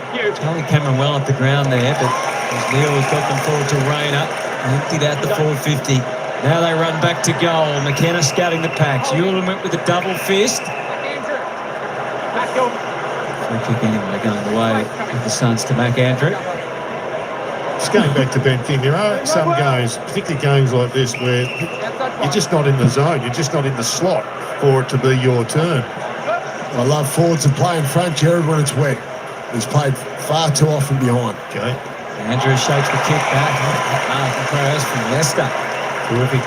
Just took the front spot. Graham looked like he was well and truly in the protected area there. Dry ball. Despite the memo, no whistle. Kick goes up towards the juggling Andrew again. There's a wall. They need it at the moment. The pressure early in the third. Euler. See ahead, there's spread, there's spacing between all comers. Now they've drawn to the footy. Humphrey at the back. Half for Miller. Does he go? He does. So they've got to the wing. Eyeing off the corridor. Walters through it and gives it a mighty thud deep. Over Walter's head. It's Graham at the back. And there's Andrews through the middle. He may be under instruction to kick it along, but he had a couple of other options on the other side through the middle of the ground. And They got lucky there, the Lions. We've seen it so often this weekend. 2 go up and leave 1 on the deck. Haynes kicked just a bit strong. Collins to Anderson. His inclination was to handball, but in the end he kicks it straight back to Harris. Yeah, it's an odd decision, isn't it? So you've got numbers in front of you. You can handball into them, and they can go over the top or hit that uncontested short mark inside 50 for the Suns. So bad decisions. That's obviously making the coach extremely frustrated. The old top of my hand there. Well, it's been their strength all year, hitting the short target inside the forward line. Maybe they're just hanging back and not giving the short target. No idea if it's your captain making those wrong calls, is it? They've strung a good chain of handballs and kicks together, and it's Berry who kicks it deep, and Archie, that time, back Andrew couldn't do it on his own because he had to deal with 2 players, and it's Cal Archie. It's all about making bad decisions. That's what happens when you're struggling. We go, Cal Archie, Brisbane Lions shot on goal. It's been 45 today. So, yeah, that goes back the other way. It's just far too easy then for Brisbane to build the ball up, Hutto. Yeah, good work from Charlie Cameron too, just putting some work into Mad Mac. Calamarchi, 8 goals, 8 in 7 games this year. 1 goal, 2 last week. He splits them in a layout. Again, they get the first goal of the quarter.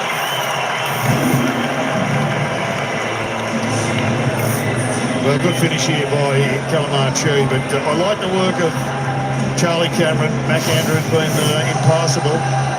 And here it comes, got the corridor for the first time for a period, and Jared Berry just kicked it probably to Archie, but Charlie Cameron, he's looking for the handball receive as well. But in the end, he kept Mac Andrew from getting his 3rd intercept for the turn.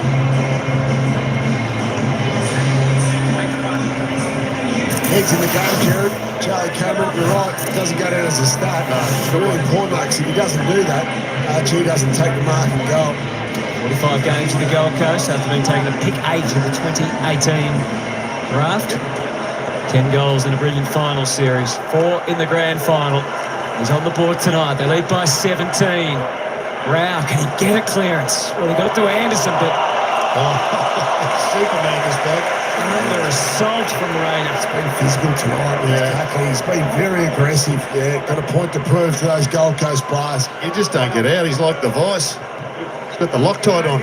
Stylishly off the left. There's Sam Collins getting back. He's their leading intercept mark. Yet and all. Takes the mark, brings it across to Noble. Wayward. On that occasion, John Noble needs an apology. Michael Semo up to the coach as well. He's getting restless at the start of this 3rd quarter. John Noble, that's what you do when you do a mistake. You start pointing in every direction possible. It's like when you miss a goal. The first thing you do is start pointing. Yeah. Noble's so quick, barely see it. Lester scrambles it forward. He's in front again, Rayner. Cameron into the pocket. He was able to get power away from the action. Dive back to the footy to make it legal. Brownie? Yeah, well, 2 players, absolutely. So 2 players when they're up and going for Brisbane. Rayner and Cameron makes it difficult for the opposition. They're the X-Factor players. Look at that, beautiful body work there. He's well and truly back into form. He's got his confidence up. And it's only growing. Charlie Cameron kicks goal 3 for the Brisbane Lions. And Damien Hardwick is about to explode in the Gold Coast coach's box. Absolutely is. John Vandermeer away he goes again. Country Road. Look at this, Charlie Cameron. Alistair Lynch would be happy with this back in his heyday. Look at the body work. The little fella, little nips, he's not supposed to do that, are they? Fantastic mark. It's a great kick too. Kick to advantage, and he made maximise that advantage.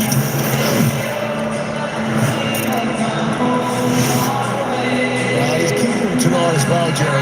The second one was off the ground in the goal square, but he kicked 8 behinds in a row over the last 3 weeks, so just need to get back on the board, and he felt as if he was going to get that confidence back into his game overall. Look at that, what a magnificent crowd.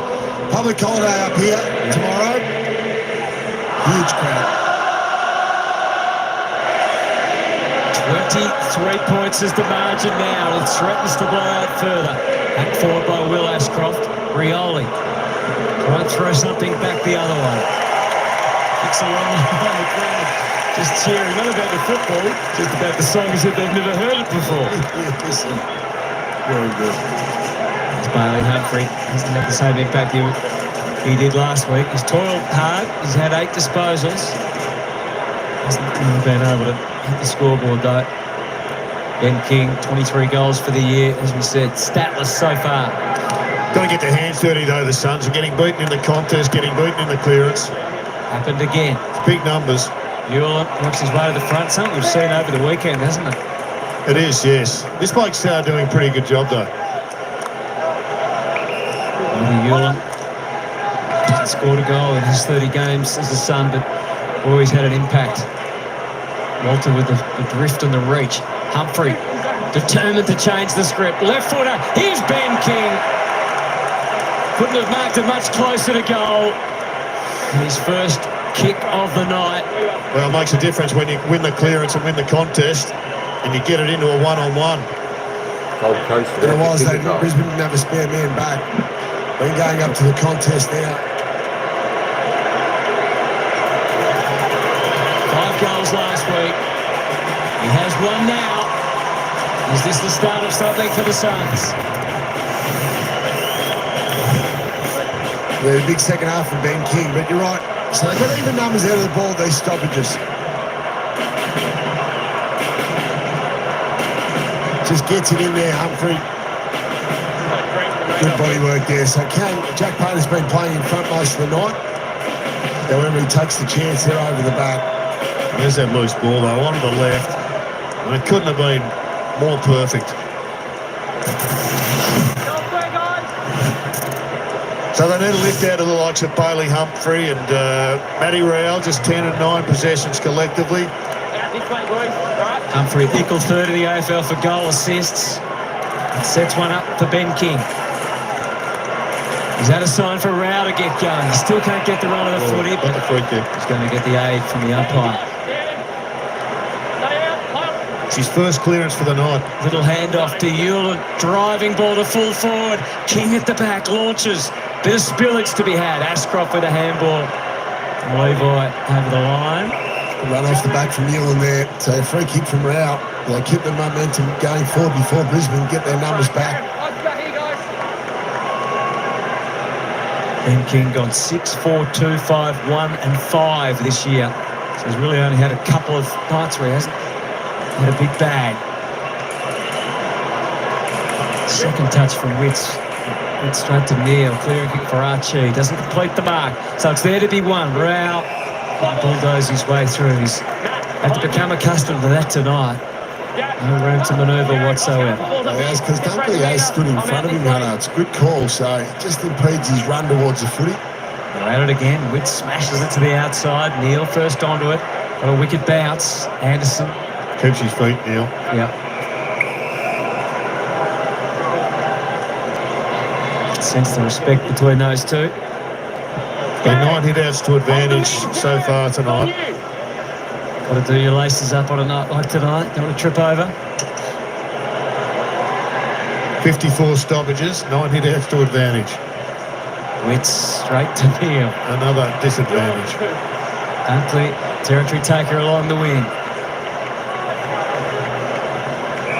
Newland led with the fist again. Back over the line and out of bounds. A good battle between Newland and Rayner. Yep. Yeah, like Rayner's really had a crack. He's laid some crunching tackles, but Newland's had his moments as well. Damien Hardwick is a big fan of him. Gives him some big rolls every week. Rao on the move, but went instead right down the front to Anderson. Able to scoop it up. This is Holman off the left. To half forward, even numbers, well anticipated by Swallow. Just able to sneak away from Answorth. Next kick is the one. Couldn't get over Andrews. Still work to be done at ground level. And pass to Fletcher, who makes himself more than useful. Targets Will Ashcroft. So that kick had to go on the other end, other side of the Suns player. So Andrews can't come in and intercept this. It can't hit him on the chest. It's got to go behind him to give it to the space where there's no chance of Andrews getting there. He's Jared Berry's just so disciplined there, Jared, isn't he, on the outer side? So he's sort of trying to drop it in the bucket so Berry can't mark it. So Wilco's kick just hung there for a moment longer. Bailey Humphrey was onto it. He's a unit, isn't he, for such a young man? Yeah, he's had a fantastic year too. So a mixture of half forward, big minutes in the midfield as well.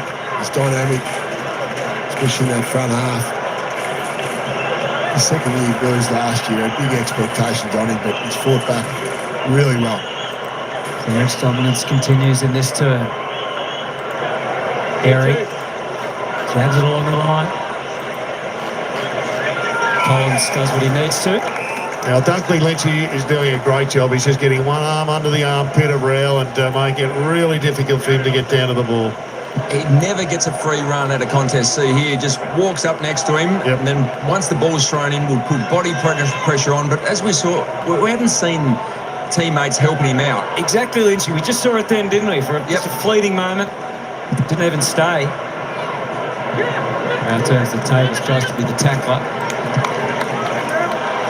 By Barry Ashcroft. He's so different. He's such a big man, Josh Dunkley. You know, he obviously, we know he's a fantastic athlete, but he's a big man, so he can almost suffocate the guys that he's playing on and still get the footy himself. Speaking of big man, Collins goes to Witts. McInerney. Well, it just seems simplistic to me. Maybe there's something I'm missing here, but Ashcroft has had 6 clearances and McCluggage has had 6. Why not go and stand by them and make it a 2-on-1? Landers gets the go-ahead. The problem was he was giving up ground to do it. Back to Collins. There's a bit of movement all at the moment. Up to half-forward Fletcher. And it was similar, Jetta, as you'd remember, the first half last week as well, with Anderson and Rao just really struggled to get their clearances, but they got a lot of support in the second half. And Rao had 3 himself in that third term. Well, Lockie Neal's had 7, so there's another one he had outbodied. Barry to McCluggage down low. Possession 21 coming up. All up, it's a major issue. There's 32-16. It's just, given that Witts is getting plenty of first possession or first hit. And you're right, just to generate that 2-on-1 situation, just to free someone else up. Bit of kick to kick to affect the switch to Payne. And along the line, there's a nudge there. I'm not making sure we all saw it, but it was definitely there. And just to emphasise it one more time, Lockie Neal's had 4 clearances this term, and the Gold Coast have had 3.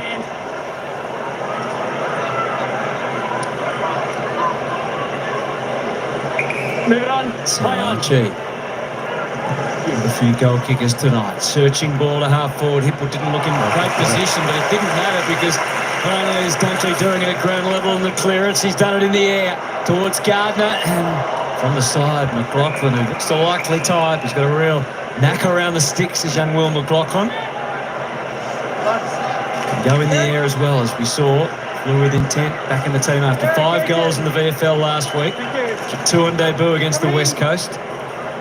Mid-season pick-up from the Lions from Geelong. McCluggage on the move, wrong part of the footy. Here is McLaughlin, showing all the attributes we talked about. He's looked good, hasn't he? You force yourself into this side, Brownie, you've got to be a pretty fair player. Yeah, no doubt about it. Went to the Nationals as a high jumper as a kid. Colac originally. Now is that play on to advantage? If it is, it's a big one.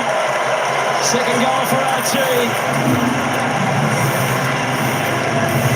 Dangerous this part of the ground. So it's a chance. So Santon had a run for 5 or 6 minutes, but they kept in their front half. But finally Brisbane gets it down there. They get that return stoppage or repeat stoppage. And they've got just so many weapons there. It's really challenging for opposition defenders to know which one's going to be the target.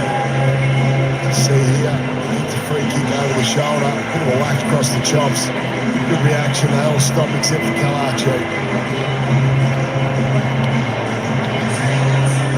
Another killer clearance win. Everyone stopped. Often see it doesn't always feel right, but it was continuous play. A couple of goals for him. It's been another solid contribution from a bloke who's a great story, Alistair Lynch. Oh, absolutely. He's been an absolute star. Bargain basement buy from the Gold Coast Suns and played a pivotal role in their run to the flag. And again, out of the middle they go, searching. asking way too much of their defenders at the moment, the Suns. Spins around like a saucer, whacked forward by Collins. Footy with a mind of its own, spinning, picked up by Rioli. That's the surge they need off halfback, been few and far between. Walter, King wanted it long. He'll have to go into the pocket. Pain to deal with. It's been outstanding, Jack Payne. Yeah, just playing 5 metres in front. Can be difficult as a younger forward. Just can be a bit off-putting when a defender plays in front of you like that, especially if you're not getting great supply. So he just hasn't changed anything up though. He's been prepared to stay behind. I'd like to see Ben King just change some things up. Another clearance win. It is getting a bit monotonous, but Neil Rioli has the toe to get away from McLaughlin. Holman wasn't completely ready. Made the adjustments. Rogers. Did he take it out of bounds? To the goal square. Off hands of Swallow. So see, for instance, there, Hutto, so he sits back off Jack Payne again, and Jack Payne's able to cover him up. If he starts on Jack Payne, he's able to body him up and then go back and take the mark, relatively uncontested. So just hasn't been willing to challenge Jack Payne at all in regards to his positioning. 3 goals and 1 goal in his last 2 Q clashes. Bailey, that way around the footy to McKenna. Cameron was surging past for the little give. Instead, he goes to Hipwood. He went to ground. The hand of Andrew Collins.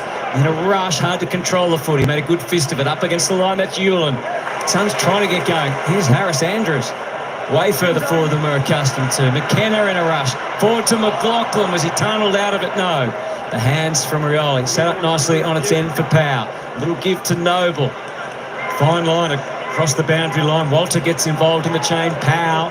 Back to the inside. Watch out, Took. They're coming for it. Berry. Other inside, they force another turnover. There's a charge down back the other way from Will Graham. And that's the free kick. Brisbane won the 2 points, some tackles today. They've been heavy tackles. There's been some vigour and some feeling behind it. No question about it. I think they've taken something out of that pre-season game when Gold Coast took it like it was a grand final. To kick forward, Rogers to the square. They almost got the one-on-one they wanted, and there is a whistle. Infraction. Big Stansworth. Ali Humphries footy.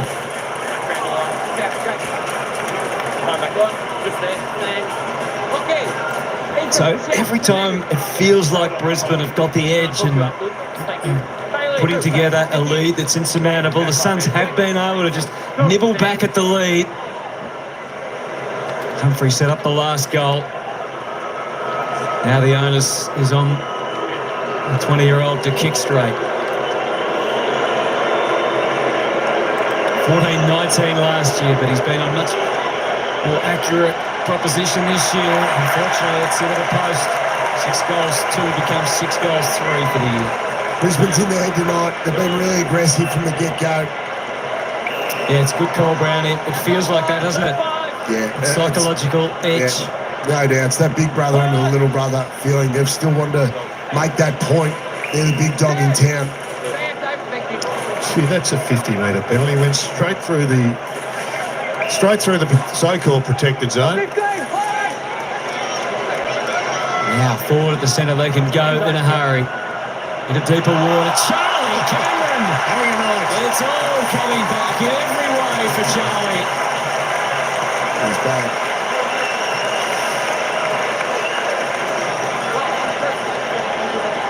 Confidence is a wonderful thing, Jared.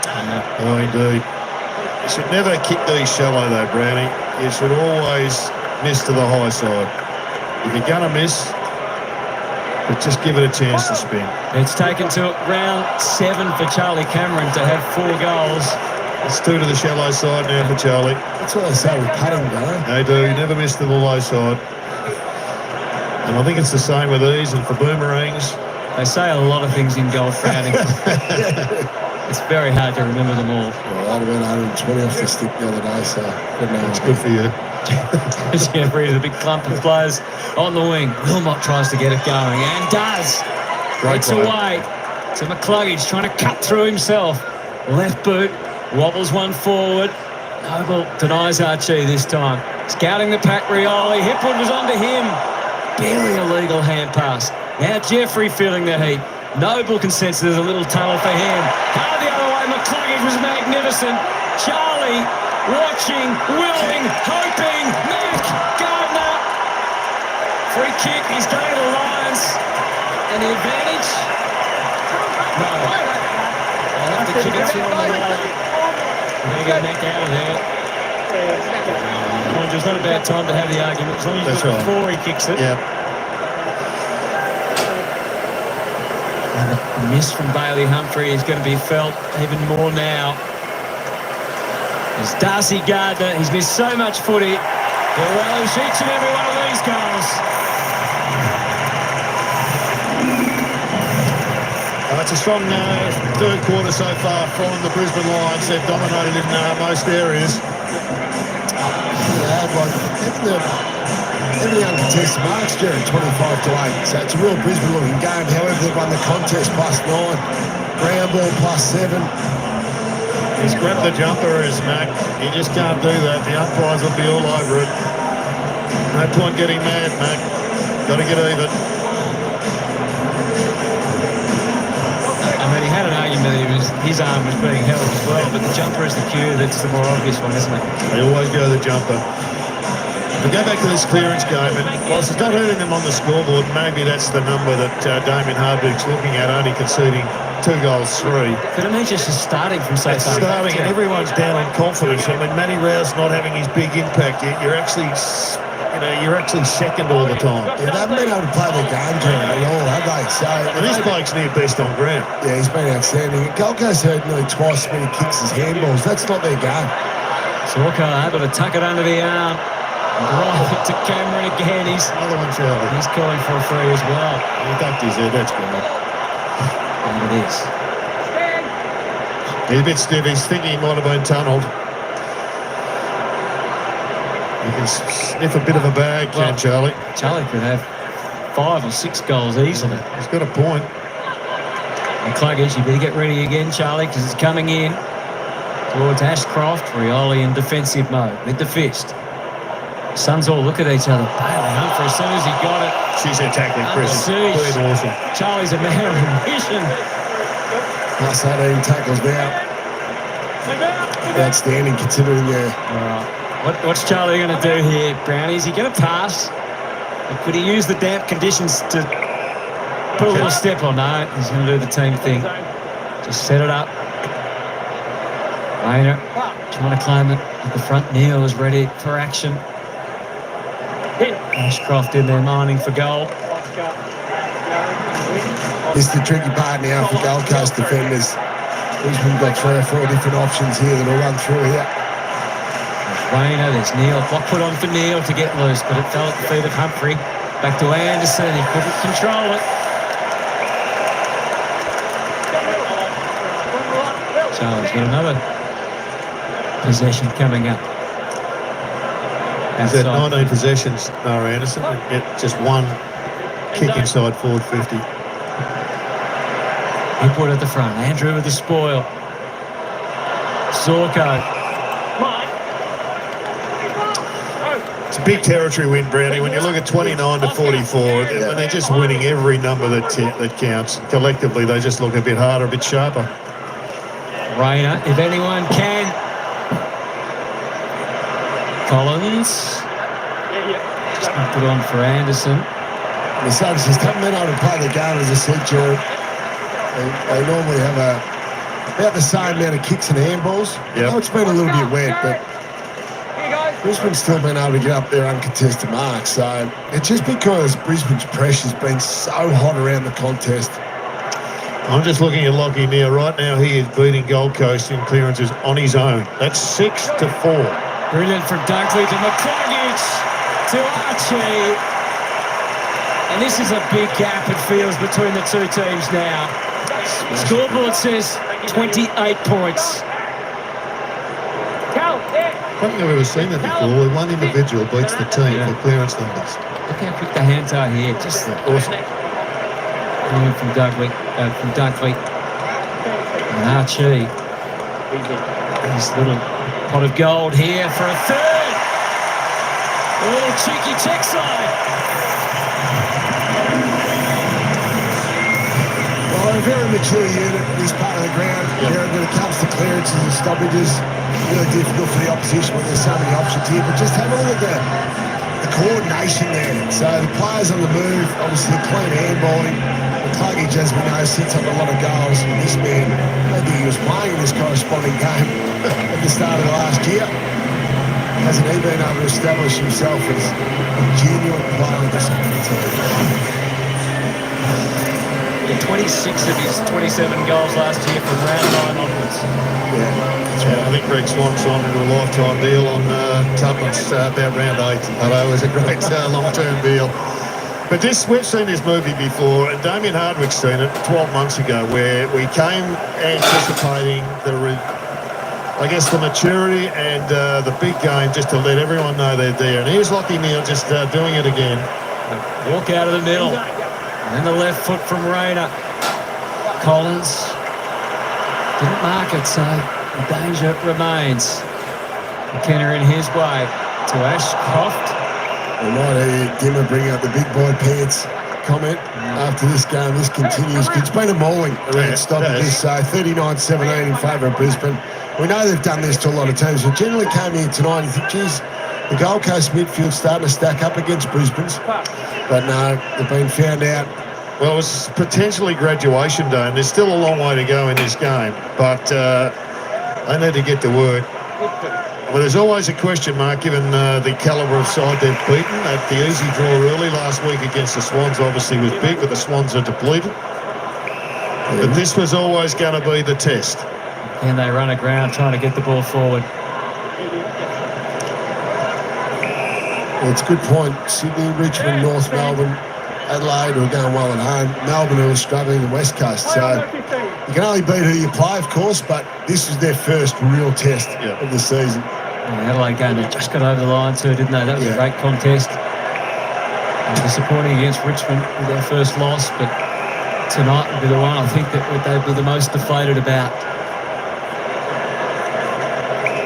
Ashcroft back to Hipwood. They'd be happy to see things off, you would imagine, here, Brisbane. Maybe one more forward thrust. For a quarter, they have dominated.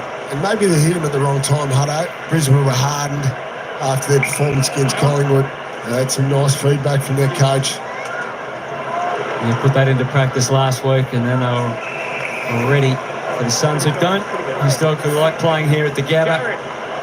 They've won just 3 of 20 matches. The last win coming back in 2018 at the Gabba.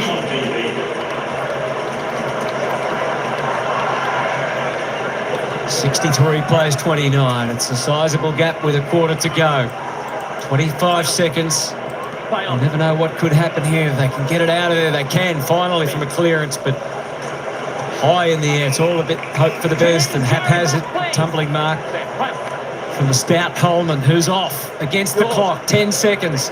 Is there a marker somewhere? Walter tried his hardest, but as has been the pattern of the night, the Lions just too good when it matters. And they have things under command with a quarter to go. Builders the biggest Q clash yet. So far we haven't seen anything that is going to change the trajectory of the history of these two matches. Chris Fagan and the Lions lead it by 34 with 1 to go. A Sunday ticket on a Sunday night.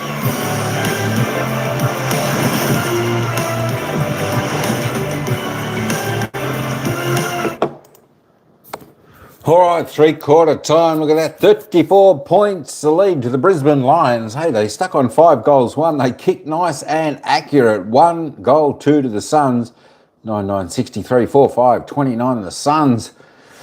Yeah, you can tell J-Mar tomorrow. I think this one is in the bag. I can't see the Suns coming back from here, even if they get a run on. This Brisbane team, I don't think they'll give up this margin tonight. JJ, I tell you what, you're a bit unlucky for Eric not to already have a goal. He went up in a ruck. He was about 10 metres out, directly in front. He got the free kick, and Achie stole the ball and kicked it through. Took the advantage. He should have just let Hipwood have a shot. You would have had your goal. But he normally pops up with one. Don't be surprised. The only problem is a little bit, is that McAndrew has been playing on him, I think, and that's why he's been reasonably well held, not getting a great deal of room, but don't be surprised if he bobs up. Hopefully for you, he bobs up with one in the last. My gosh. What do you mean hard seeing them lose this game? I don't think the Suns will come back from this margin, 34 points. 34 points, that's 6 goals. They're going to have to probably kick 10. They're going to have to kick 9 or 10 because I'm sure Brisbane will at least get a couple. So I don't think they'll lose this game, Brisbane Lions. And if you have a look there, have another bit of a look at that. Sneak peek, third. They'll go on top of the ladder, Brisbane Lions. Let's just have a bit of a look for the stats.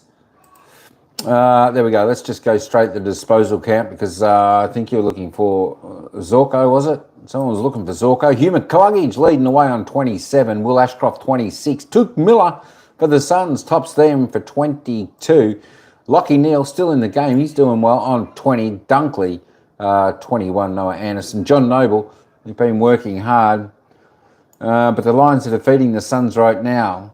I don't know if the Suns will make a comeback. No, I don't. I think the margin's just too big, especially against the Lions. Dane Zorko, there's Dane Zorko. 14 touches he's had. He's got 6 more to get to your 20 touches. 14 he's had, 12 kicks, 2 handballs, 2 marks, 2 tackles, 14. He only needs 6 in the last. He does come up with some reasonably good last quarter, so don't put it past him to hit the 20. Let's hope you get 20 for Zorko and Eric Hipwood gets a goal. That'd be nice for your multi. There we go. McAndrew there. He's doing a good job against Hipwood though. 14 touches. He's kicked 1-1. 9 marks. Tell you what, he's done his job well out there tonight. Charlie Cameron, I tell you what, he could have nearly had 5 straight goals. Where is he? 11 touches. Good old Charlie, trusty, 11 kicks. He's had 5 marks, 1 tackle, 11 kicks, 11 possessions, 3 goals, 2. These 2 behinds his kick, folks. These 2 behinds, they should have been just butter on jam for him, or butter on bread, or however you want to call it. That should have been money in the bank for him. He just they were from pretty much the same spot from the boundary. And it's just a normal snap for him, but he just kicked it thin. He could have had 5. He could have had a big 9.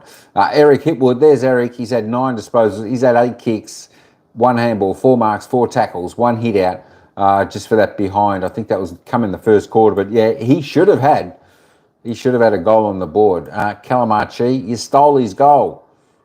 My gosh. There we go. Jared Witts for the Suns, the big man, 5 disposals, 31 hit outs. And of course, the other one, Oscar McInerney. Tell you what, he's a pretty good player in the Oscar McInerney. He does his job. He's only had 3 touches, 2 kicks and a handball, 25 hit outs, and 1 clearance. All right, let me just scroll that back up. Let's get back there. Love your rundown, man. Appreciate it. Cheers, JJ. Let's just hope your multi gets up for you. We love a winner here. We love a winner. We love people to win. That's what we love. We cheer on the winners and we cheer on the ones we want to see win. Lions and the Suns are playing Brisbane Lions home ground. Anyway, that's it. The Lions are playing at the home ground, the Gabba. I think that's what swayed my tip. The Gold Coast Suns. The Gold Coast Suns, I think it's People First Stadium, their home ground up there in the Gold Coast. Tell you what, they do play a fantastic brand of footy up there. They are very hard to beat there. But you know what? They're coming up against a pretty good unit in Brisbane. Anyway, let's get back down to the commentators. The Lions by 34. Let's all cheer on JJ to get Zorko up to 20 and Hickwood to get his goal. Looks like we're going to see it with Rio going forward, but somebody put some heat into Lockie Neal. Throw it around. Let's see if there's a different mix, because if the solution of beating the Suns is just beat Matt Rowler's stoppage, or it just becomes too simplistic a task. Put some heat on Lockie Neal and let's get some competitiveness out of this last 30 minutes. First 5 minutes critical in this final quarter. Humphrey with his muscle and Yuland, and they do escape. and get it in deep and give the forwards a chance. King not far off. Andrews back out to the wing. Jeffrey well positioned though. A re-entry. Eyeing off one of the keys. It holds up in the air, and Wilmot just found it in his lap. Well, that's Rao's now the key forward. He's trying to position himself like Patrick Dangerfield has been early in this season. Good luck trying to be as good as Dangerfield this year. With all due respect. He was extraordinary last night. Again. So Fletcher finds Dunkley has had an outstanding night. Yeah, he'll go close to the middle. Josh Dunkley for the job he's done. Offensively, he's had good numbers as well. So that's right. 22 disposals now for Josh Dunkley, as well as his amazing defensive efforts. Will Ashcroft, possession 27. Loops the kick up where the ruckman flew. Big O with the fist. McAndrew at the back. He's been excellent. Kick into the middle to Flanders. Could have almost been 50 as well. To Anderson. Andrew kept on going. Levi Ashcroft to try and spoil Ainsworth, which he did. And now the pursuit of the footy. Levi gets a shot. It's got to be in the back. A lot of them aren't paid, but well done, umpire. You're on the nail. All the money. And the 45 to Zorko. it's going to be the challenge for Matty Rao. I didn't have to put up with it, Jared, but you would have been tagged obviously a lot during your career. Just every now and again you get that player that's can get in your head. And Josh Dunkley's got that over Matt Rao. Obviously he's still learning the craft. Well, I just think it's good that, I mean, it's late in the day, but it's good that there's a bit of flexibility. Try something else. Because, I mean, Matt Rao might break a toe next week and he's not in the middle, so you're going to have to experiment anyway. But the obvious one to me is when it comes, you go and sit on somebody else. When Sam Mitchell did it successfully in a number of grand finals and sacrificed his game, and they won. Some more territory from the restart. Rao with 2 goals, 2 for the season. Hasn't really been a tagging coach though. No, and that's, I mean, it's horses for courses, and I know that's the strategy, and he's won premierships with it, but I think you've just got to, when things are obviously not working, you've got to try something different. Conditions a factor tonight, but this looks like yet another performance like we've seen over the weekend. A comprehensive defensive performance. Ross Lyons set the tone, and Matthew Nixon, the Crows, were able to take care of Carlton in similar fashion. Mate, it's really the pressure. Brisbane haven't allowed an extra number for Gold Coast these stoppages, so they've got even numbers here. They're able to apply that pressure. All the brothers are sticking up for each other here.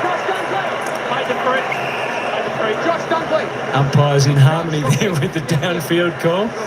It's sort of a bit of a nonsense, the downfield, when it's 3 metres. Yeah. If it's worthy of 50, it's...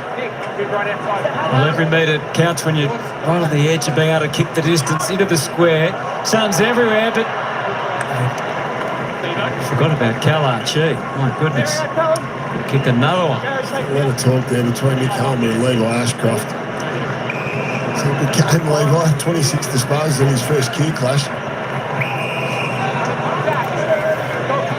Michael free kick to Mac. 17th disposal coming up. Yeah, he's been one of their best. A lot of footy in his area. Domination of territory, 46 to 31, the inside 50s. King with a rare possession to Walter. Darting eyes from Miller, set Rao on a path. Pulls the kick, but goes straight to the advantage of Zorko. Cannot believe how many times Ben King has played from behind tonight. He's run a lot. Charlie Cameron's on the loose. Powell wears him well. Charlie eventually ran into too many obstructions. 3 goals, 2 for Charlie. It's been a big night for Charlie. He'll be thrilled to get back on the board. There's a bag there somewhere. In the middle, Jared. What's it need? 5. 5. 2 more. Really going on off ball here. Ashcroft, Rayner. Oh, you could see Graham when he heard the whistle, he looked at the umpire, was hoping against hope.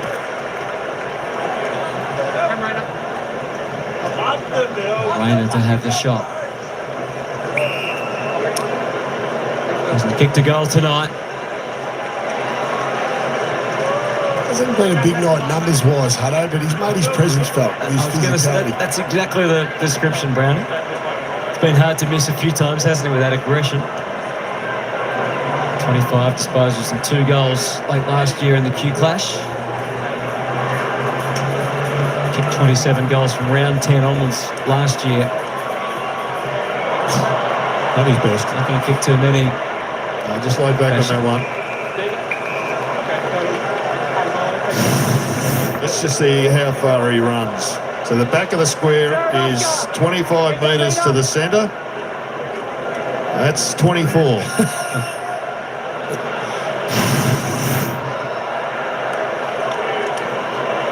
So no inroads yet. The margin is 35. Brownie, I think there's a case to prosecute that you'd probably give the medal out of three-quarter time in a game like this. Unless somehow it becomes super competitive late, but I think Dunkley's done the work. No concern there.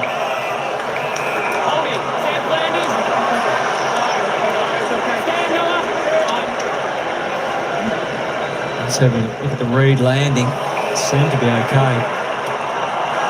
It was heavy. Now it's Miller's footy. Jeffrey coming from behind with a bit more oomph on the kick. Gets it deep. It was not far off the mark. Rogers trying to hustle and bustle his way through. Did he cop one high? Yes. Well, he's still fighting, this young fella. He's a ripper. He's having a crack. 4 goals won in 6 games so far this year. Stranger things have happened, Brownie. We've seen some unbelievable come from behind victories this year, and that is just ducking your head. I said, if he won for the umpire. I want to see this one go through, Jared, and a second goal before we start to consider it. Okay. But it starts with this. Rogers stole the night as sub, and need to plant the seed. Hello. 4 cheese missed. Just about sums things up. When they have had their chances, they haven't been able to make the most of it. Super short from Fletcher. Okay to Bailey.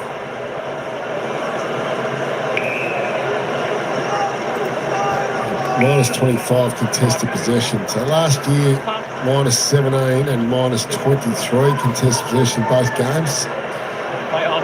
Willem's really striding out there, digging in to get to the contest. So they've got to sort out the physicality issue against Brisbane. So Brisbane come in there and maul them twice last year and again tonight. Yep. Just been far too physical around these contests. Starting from the midfield battle, which great expectations coming into the night. You thought they were pretty evenly matched. Well, that's not the case. Suns haven't had a lot of injuries this year either. Been long, as we said, an important out tonight going in, but it wouldn't have mattered who was playing forward, really. Would have had Jonathan Brown and Alistair Lynch up there, and it would have made much difference. Challenging night. That's brilliant for that. Wasn't it brilliant from Ashcroft? To his own advantage, and now his teammates. McLaughlin back to Will Ashcroft again. He's up to 30. Well played. He's going to learn, McAndrew. They're going to come and try and body check you, so be prepared for the next one. He was leading out. He was going to scoop that up. I think it was McKenna got him. Bang, right there. Little body check, and then gets himself up and about.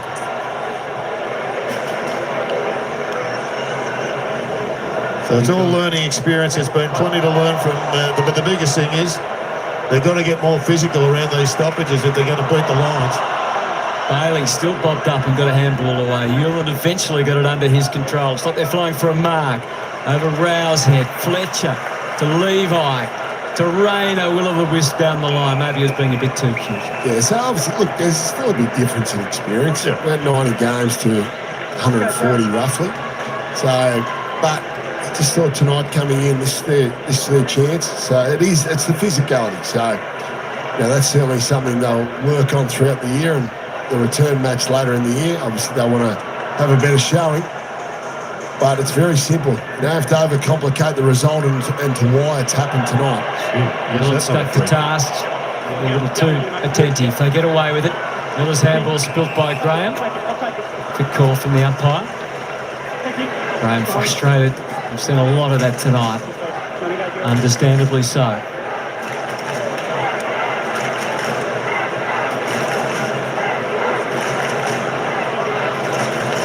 Miller. Dunkley just refuses. Doesn't want to lose any single contest. Doesn't matter when or against whom.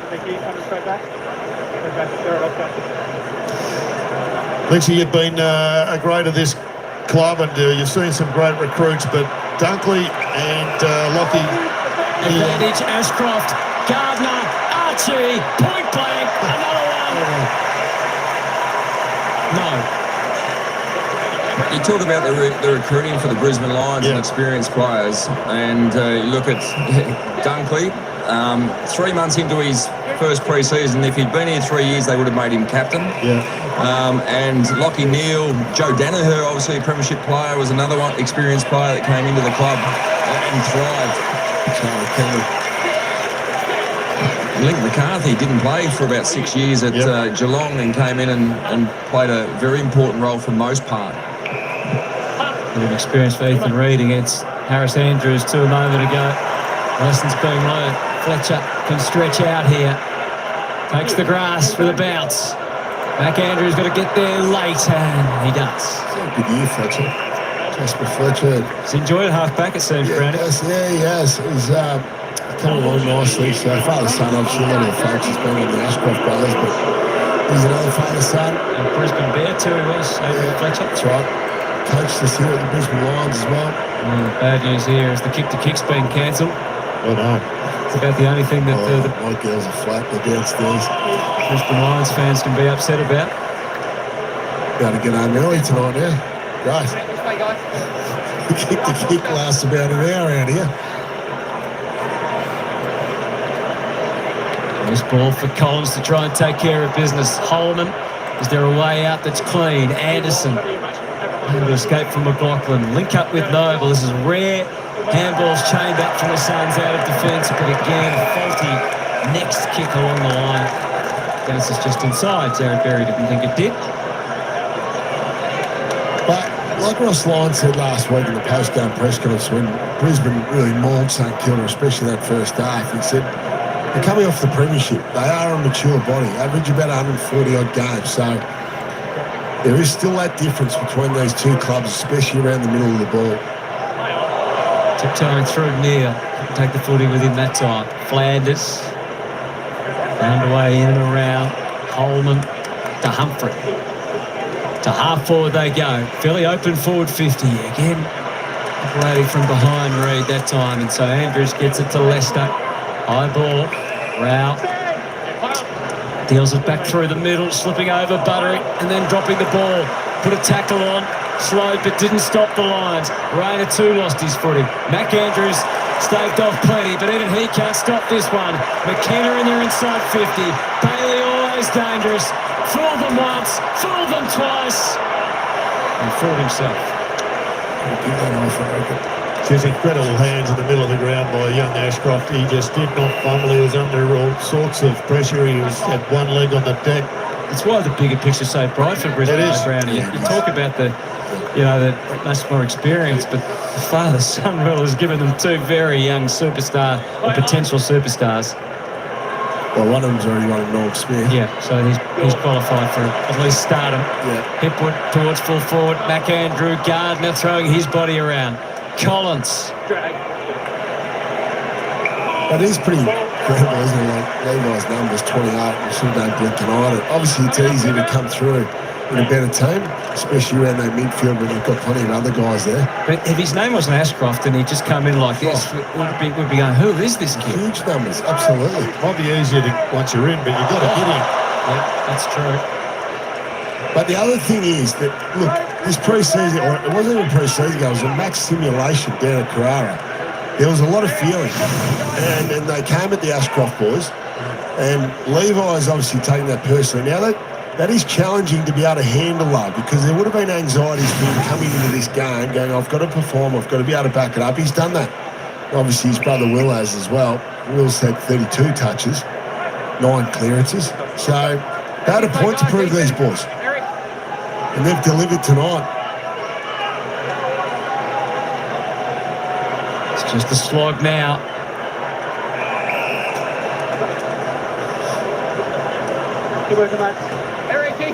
So they've got the rest of the season, the Suns, to get themselves sorted. There's one of the youngsters. There's another one. These babies by comparison to the senior guys out there, but they're playing like big-body men. They're trying to throw his weight around. Rayner towards full forward. Gardner and Collins were whacking away. McKenna.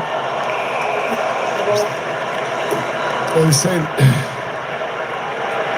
that big night. So we saw the Dacos boys dominate here 2 weeks ago. It's been the Ashcroft brothers tonight.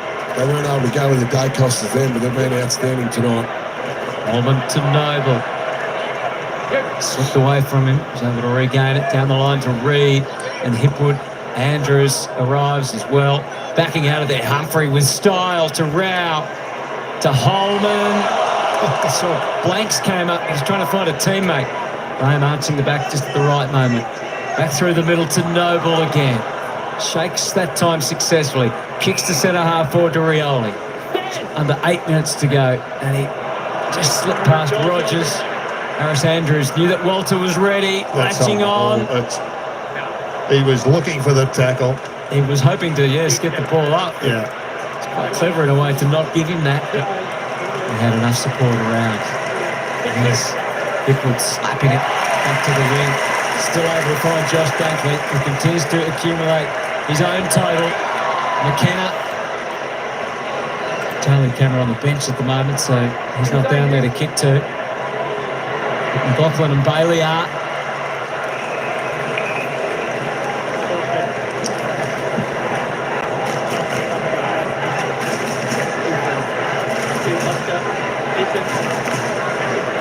Neil having a break. A lot of green on that computer. Doing fades. Especially when it comes to the clearance count, as we've said repeatedly during the night. Reed. The mail's just coming through from the historians. It's the 4th worst in the history of the Suns. Miller. Little nudge from King. Still working from behind. Yeah, it's been a difficult night. Look, he hasn't had the supply, but I'd like him to change a few things. Just to combat Jack Payne's position. Maybe reflection on how far Payne's come though. Yeah. Browning. Yeah, spot on. Yeah, no, he's a really relied upon defender now. It allows Harris Andrews to free up a little bit more. He tried to keep it soft, but the Lions are onto that as well. Dunkley back to Ainsworth. Snaps it back towards half forward. Bailey versus Holman. Noble.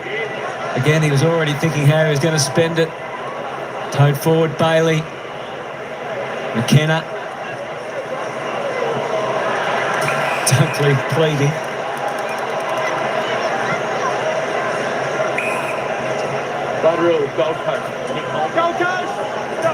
So Holman's going off for the blood rule here on his hand. Plenty of blood there. Jetta, you spoke about Matt Rao going on to a Lockie Neal or something like that. Yeah. I would have liked to have seen Ben King actually go on to Harris Andrews. We saw it a couple of years ago when Ben was struggling for some form. Went on and sort of did a bit of a negating role. Ended up kicking 5 goals. What you can be sure, if you play on Harris Andrews, he's going to take you to the ball. And they won that game too. Yep. Miller to Anderson, threading it for Rogers to Witts. Speak of the devil. Well, that a good clearance win. Hit out to advantage, and then Big Witchy took it away, but they've nailed it straight down the throat of Harris Andrews. To the Zork. Out to the wing, floating ball is a good one. Oh, Dunkley, a rare error. Didn't panic, gave it a berry at close quarters. Just hurt himself there. Rogers gets it back to the inside and they can move forward again with purpose. Anderson, Miller, hesitated, lost it, found it. Humphrey, McKenna came. Rogers wanted to be part of the chain. A bit of spacing between the two. Ainsworth bangs it away. Up goes King. Can't mark, but sock it through very cleverly for a goal. Reid getting the congratulations. He did well. He's going to be a beauty, is Ethan Reid. He's going to probably end up as a running ruckman who can rest forward. Pretty hard spot to fill the Joe Danaher role, Brownie, where you can be a ruckman but can also be a gun forward. But give him another few years and that's exactly what he's going to do. He's a clever player. Fight, Jared. One of the best runners at the list. One of the tallest players there, so geez, we Lord. Couldn't get to a Mark Blitzar's type role at times. Oh, definitely. I reckon he could play wing. Yep, he could play wing. He could play half back. He's the ultimate utility. I saw him in the under-18 championships when they won it. He was by far the best player on the ground. McCluggies, they get into that handiwork out of the middle, just innate knowledge of where the next is. Rayner plays it back to Dunkley, and now they're ready to go forward. Lockie Neal, high up into the pocket. Hipwood at Andrews. Noble. Ainsworth back through the traffic. Just got a fist scrape to it. McAndrew, here's Cameron. He's had a little break. We'll have to get another goal. Fletcher into the pocket. Collins. Had the heft that time, was over to work Archie out of the footy. They have been busy down back, defending 55 entries for the Lions. Not really right for overdoing the handball. So lucky because it was going to be one of the great goals. You've already visualised it, haven't you? Yeah. Let's take another look. He sort of nutmegged him. He was going to get up and kick it. Tunnel body doesn't count. He's going through the middle though. Kick goes up along the line. Reid striding out again. I've enjoyed his relentless efforts late in the game. Handball from Humphrey was creative to Flan. There's a one-on-one for King. Payne stood his ground. And the competition at least was better and allowed Ainsworth to run in and roll it home. Well, they're finishing off on a pretty positive note here, Brownie, which is all you can ask for when you've been trounced to three-quarter time. They're coming, they're dead set coming. Everyone knows that in the competition. Tonight's not the night, and they've got some work to do around the physicality elements when you're up against the best. Had a big one last week, they've had a bad one tonight, but there's a lot of season to get yourself ready to roll for September.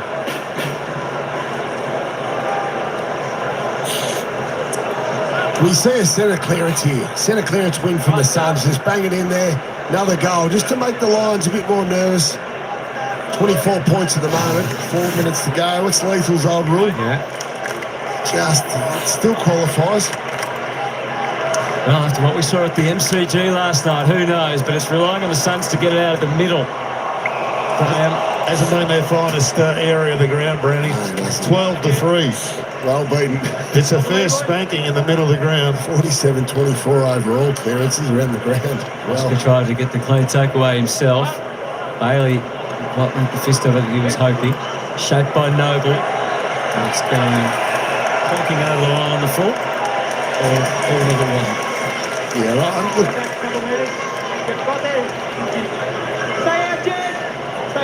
Arbridge still has the intensity in the box.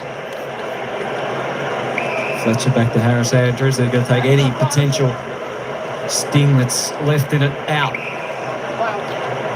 Just see off a minute or so. And it'll be job done. Harris Andrews down the line.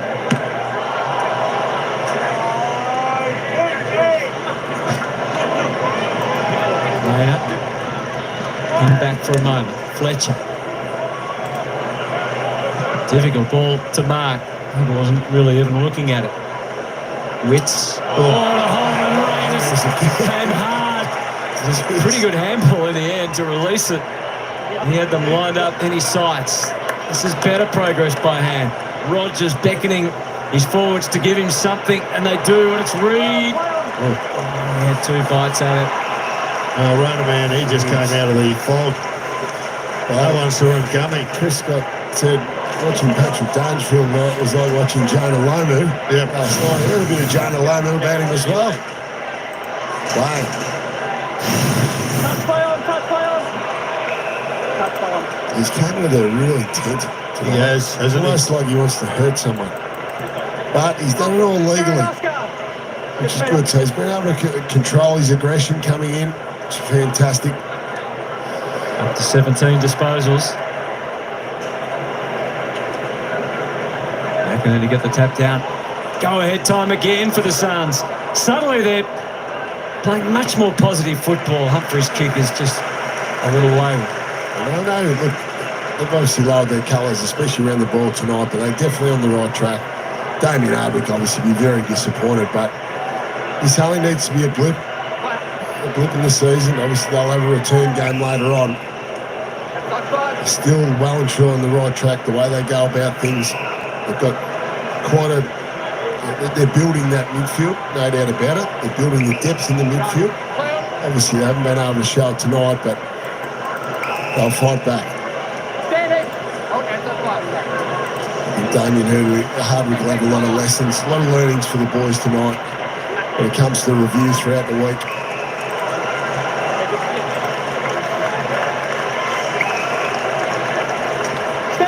More keepings off from the Lions. Suns have won the quarter, 2 goals, 2-3 behinds.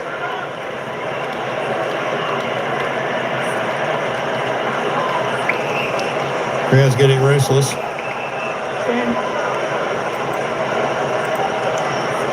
Want a bit more action than this, Brownie? They're just seeing it through now, aren't they? The Lions have done their job, queuing the rack. I think they want another song. Yeah. Charlie. We've got Sweet Caroline for Cam Moreno. So if we can get down there, that'll be a fair sing-along. It's taken a long time to pick up a man. The Suns, they still have. Guess we don't have to listen to Frozen anymore. Joe Donnell's retired. So let it go, Brownie. Yeah. He's getting a bit tough. I had to listen to him for about 10 years at home.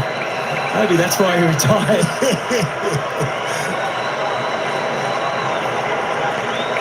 Home to Neil. They go forward to the centre in the last 50 seconds. Hipple, crowd cheering anything. Stuck under there. Rainer still wants to hurt if he can. Well, I was pretty excited coming here, Brownie, for the pineapple grapple, as you called it. Sort of hasn't turned into one. Flashes. I think that was on the short list, the pineapple grapple. Right. But it just didn't quite make it. Okay. Sunshine Stash. I like the Q clash, but Pineapple grapple. How did that not get up, Jared? oh, it's got to be close. It's like the Battle of the Bridge. The Marketeers got hold of it and stuffed it up. Hey, look at the Q Clash 28 tonight. We'll see on the right of screen. There's 30, the Battle of the Bridge, which shows they've been in finals. Unfortunately, the Suns haven't been there yet. Anderson. King still hunting. Reed, been a bright spot late in this game. And that's how you build the rivalry. Yep. Play each other in finals. And that's what the Suns and the Giants have been able to do. And they're building this rivalry, no doubt about it, but they need these results to get better. They need not to be really bullied. Bullied's a fair word around the midfield today. Suns still trying to get some late nourishment. And Miller, is it touched? Lions claim it is. And to goal. And so the margin at the end of this game will not be as significant as it really should be in terms of a contest. The Q clash at one stage was a bit of a DQ as far as the Suns are concerned tonight. They've kicked 3 goals in this last term. As long as this one gets ticked off, Lions are claiming it was touched. They were pretty confident, weren't they?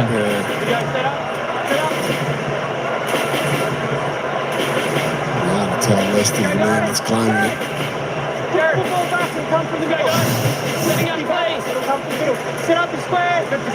There is 1 second remaining. Starting position, straight in, Jack. Levi. Who's getting a medal, Brownie? And the siren sounds. A record Q-class crowd. A mighty roar for the Lions. The gap at the Gabba is still substantial. They've had their way with the Suns once again. They win by 17 points. But it was a domination when it mattered. Bad luck, little brother. Not tonight.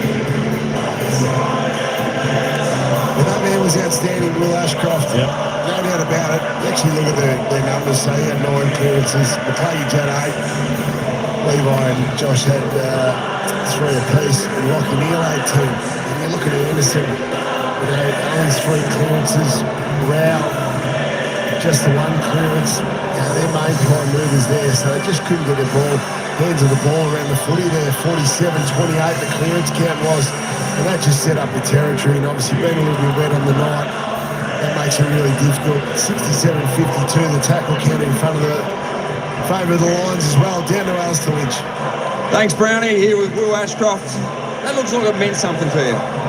Yeah, it does. It's always a game we look forward to throughout the year, both teams, and both teams are going pretty well this year, so it was always going to be a bit bigger. So that was awesome. A bit wet, so obviously more contested and hard fought. It was a great win for us. What was the message at half time? Because the Suns looked like they were just getting back into the game. How was Fags? Yeah, he did mention that. I think they clawed their way back into it and just getting back to our basics. And obviously, I said it's wet. Get back to our contested basics, our shape, our defensive principles. That was what we sort of focused on coming back in the second half. And good to see Charlie Cameron get on the scoreboard. It adds a bit of excitement up there. Yeah, he's been working hard, and he deserves it. He works so hard. He's done a lot of work on his mindset, his technique around goal kicking, but also just everything else he brings, a bit of pressure and his aerial presence and his ground ball game. So it was great to see him back into some good form tonight. And then tell us about it in that midfield battle. Obviously, there was a job for Josh Dunkley. You must be rapt to have a player like that who can just shut out the best in the opposition team. Absolutely love playing with Dunks. He's the most selfless teammate, but also a person you could come across. So we love him. I love him, and love playing with him every week. Speak about people that you love. There's another one. What about your young brother here? He's put on a bit of a clinic tonight as well. You must be wrapped with the way he's performed in such a short period of time. He works so hard. He has utmost confidence in his ability. He came in, had a bit of a shoulder thing out to work through the pre-season. He just was so headstrong and put all the work in behind the scenes. Once he could get back training and playing, he just had the confidence that his best was good enough to compete at the level and actually make a big impact. So it's awesome that he had a great night tonight. That must be one of your best wins in your short career. Great result for you. Yeah, definitely. First Q Clash, so it was really cool playing one now. So, great win for the boys. Tough conditions, but we got it done, which was good. Well, tell us about the match sim. We've spoken about it pre-game. We spoke about during the game. Was the match sim and the bit of attention that you got as well, did that mean that it was a bit extra in this bit of a spiteful game at times? A little bit. It always is in the Q Clash. Had a tough hit out in the pre-season, which was good for us and them. I'm sure they got a bit out of it playing against us, but it's just good to get the 4 points. Someone didn't sledge you and say you didn't deserve the Norm Smith medal, did they? I'm not sure about that. That's in the past now. Just focus on winning tonight, which we did, and we'll build up. We'll build throughout the season. Beautifully answered. Well done, boys. Great win. Well done. Had Lynchy covered. Try for a headline. What do you reckon, Hutto? Do you reckon by the look of that answer? I think so. Has a father ever presented a medal to their son before? I'm not sure about that. Yeah, has Gary Ablett Senior done it? Gary Ablett Junior? Maybe the day costers? Do you reckon? I don't think so. Not an official medal. Your suspicion is that's what's going to happen, Hutto? I'm just wondering. Got to be close. With Marcus? You do normally get told, so I've been watching the boys closely. See there's an official that goes up, but Danny Daly is the footy boss for Lions. He's just gone up to Will Ashcroft. So I wonder if he's been told. Anyway, look, I'd be happy to see Josh Dunkley get it. Yeah. Just on balance of offensive, defensive side of the game, did a magnificent job flanking Matt Rao, who's had a fantastic season so far, and he's able to get 26 disposals himself. And the Lions sit on top of the AFL ladder, and we're about to find out. Ashcroft, medal winner.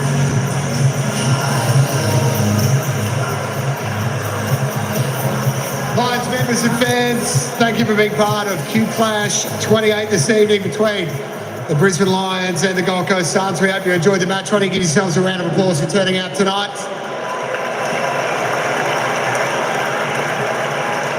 Now, the Marcus Ashcroft Medal, awarded to the best on ground, is named in honour of a true Queensland AFL legend, Marcus Ashcroft. Marcus was a triple premiership player for the Mighty Lions, has held club administration roles at Broadbeach, the Lions and the Suns. Please, if I could welcome Marcus to present the medal. Give him a round of applause.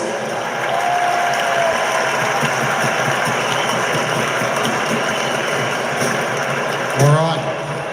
The winner of the Marcus Ashcroft Medal for best on ground is, it was only a matter of time, it's a real family affair, Will Ashcroft!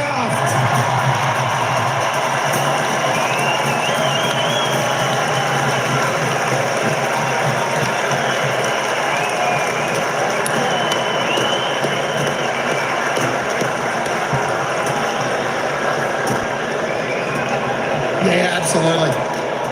Do whatever you want, Will. Yeah, just first to the Suns, great and hard fought tonight. It's always a great game that we both circle on the calendar, so best luck for the rest of the year. To our fans, thanks so much for coming out tonight.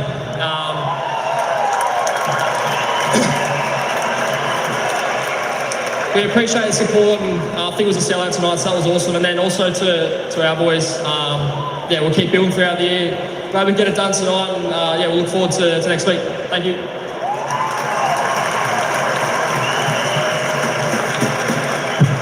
Now tonight's Q Clash Cup will be presented by CEO of AFL Queensland, Tricia Squires, to tonight's winning team captain.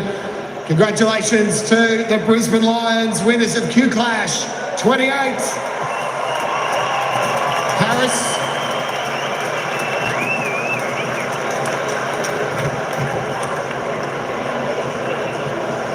Want to say a few words, Lockie?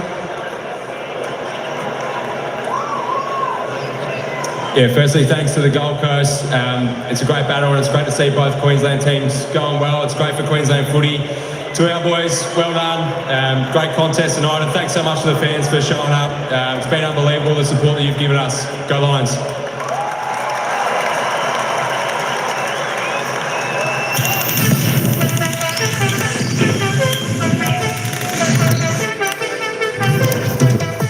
All right, there we go, folks. There we go. The Lions by 17 tonight. I think they took the foot off the pedal in that last quarter. They only kicked 3 behinds, the Gold Coast.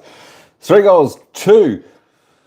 Well, let's just roll through some of these stats before we end this broadcast. Thanks, Tino Bem Bem, the manager's in the house there. That's it. Don't forget, folks, I've got a premiere coming up in 30 minutes time. If you want to head over to the channel, it's just one of my vlogs that I do on the channel, not footy related, but just one of my vlogs. If you want to check out that, come along.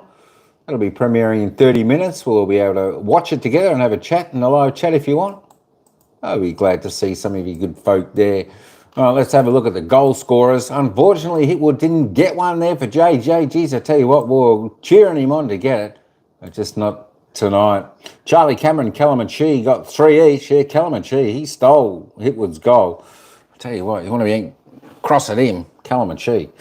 There we go. They got 3 each. McKenna got 1. Gardner got 1. Berry got 1. They were the goal scorers. For the Suns, all singles to Walter, Swallow, Reed, Miller, King, McAndrew, Ainsworth. I tell you what, I would have given McAndrew best on ground there this evening in a losing team. That would have been my vote. Disposals, There we go. Will Ashcroft ended up with 34, 19-15, 6 marks, 3 tackles, 9 clearances. I guess he was pretty good. Yeah, there we go. Hugh McLeod on 30, only 2 players topping 30. Tuke Miller for the Suns on 29, Levi Ashcroft 29, Noah Anderson 27. There you go. John Noble ended up with 26. Big last quarter from him. Lockie Neal with 25. Dane Zorko, he had a big last quarter, 23. Wowee. There we go. Yeah, if only he could have got the other one over the line. McAndrew, 19 touches, 17 kicks, 2 handballs, 10 marks. He was exceptional tonight. 1 goal, 1 against Hipwood.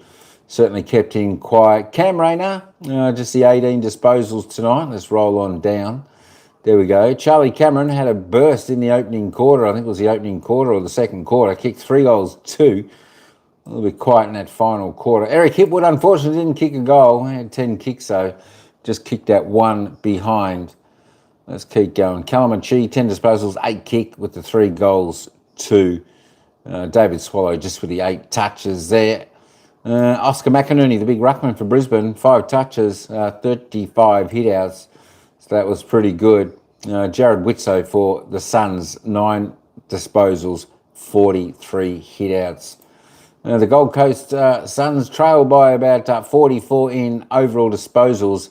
The kicks was about 80 plus or 70 plus there to the Lions. The Gold Coast handballed more frequently, around about 28 plus there. Inside 50s, 56 to 40. It was nicely done by the Lions right on their season average, and certainly kept the Suns down just to 40, pretty low. Their average is 62. There we go. Disposal efficiency, pretty good for both teams, 71-77. Free kicks levelled out a bit, 23-21, so all reasonably square there, not too much to worry about there. The hitouts, the Gold Coast Suns won that department, plus 12, but the clearances dominated by the Lions. Wowee, 19 in clearances, plus 7 in the centre clearance. It makes it hard when you don't get the ball in your hands out of the centre clearance. Get first touch. Stoppage clearances, plus 12 also to the Lions. Contested possession, Lions were just a bit harder. There we go, plus 22. Uncontested, all pretty well even there. Only 17 the difference. Turnovers, well, pretty even there as well. 64-67.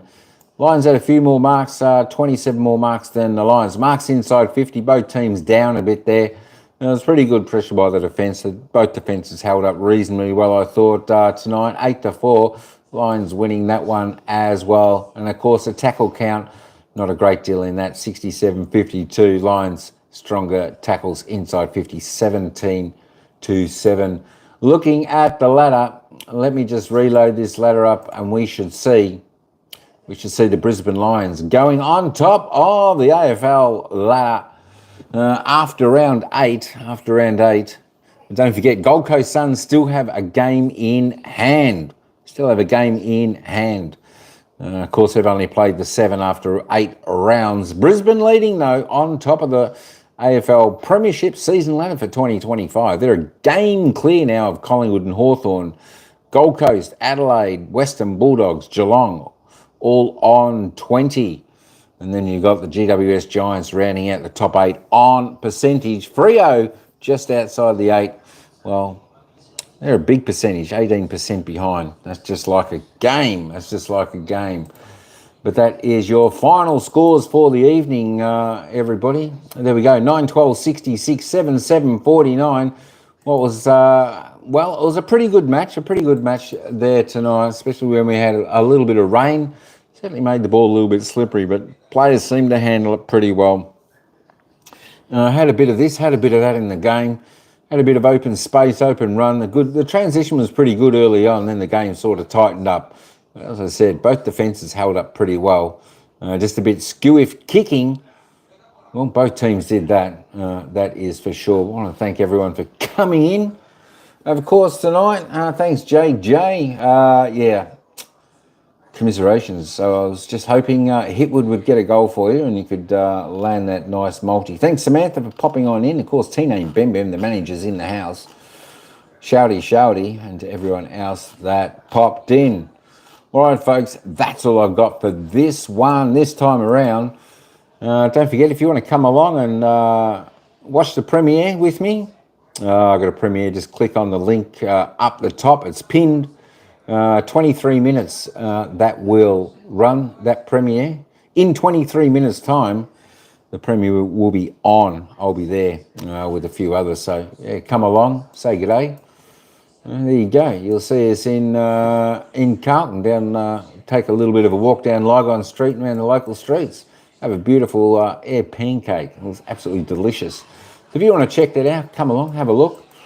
But until next time, which is the next game, folks. The next game is coming up next Thursday. AFL football action next Thursday evening at 8:10 p.m. Melbourne time. That's the Fremantle Dockers home game at Optus Stadium. They're taking on the might of Collingwood. That's Thursday night football action. Of course, next Friday night, we've got St Kilda taking on Carlton at the MCG. 7:40 p.m. next Friday night. And of course, the Saturday games next week. Melbourne take on Hawthorn. Essendon taking on Sydney Swans. The Gold Coast Suns, they're taking on the Western Bulldogs up there in Darwin. And Port Adelaide taking on the Adelaide Crows, the big derby over there. Of course, next Sunday's games, we've got 3 games on next Sunday. Richmond taking on the Eagles. Geelong taking on the GWS Giants. And of course, North Melbourne taking on the Brisbane Lions. Should be some interesting games next week again. Let's hope we get some close games next week. We had a few blowout games this week, which is not always the best result. We like to see close, tight games is exactly what we love to see. The winners, of course, in round 8 were Essendon defeating North Melbourne, St Kilda defeating Fremantle, Western Bulldogs defeating Port Adelaide, the Adelaide Crows defeated Carlton, Geelong Cats defeating Collingwood, Melbourne defeating West Coast Eagles, Sydney today defeating the Giants, of course Hawthorn defeating Richmond, and of course tonight the Brisbane Lions defeated the Gold Coast Suns. That's the wrap up of all the games and results from this week and the games for next week. Hope you enjoyed the game tonight, folks, as much as I did. It was interesting to round out. Round 8. Here we go. We're over a third of the way through the season. Some of the teams are starting to take shape. The top 8 starting to form shape a little bit anyway. We like the Brisbane Lions. They look like they're in good form this season with Geelong, Collingwood. Of course the Western Bulldogs, they're looking all pretty sharp. The Gold Coast Suns, they're still, we just don't know about that. Can the Adelaide Crows continue their good form? That could be your top 5. And then anyone else can make up the 6, 7 and 8 position. And I think those top 5 teams that I mentioned, I think they'll probably definitely finish in the top 8. So, providing they all come through injury-free to the end of the season, got most of their squad together, and they continue to play this good form of brand of football that they're playing at the moment. Now, let's just go down to the Brisbane song before we end.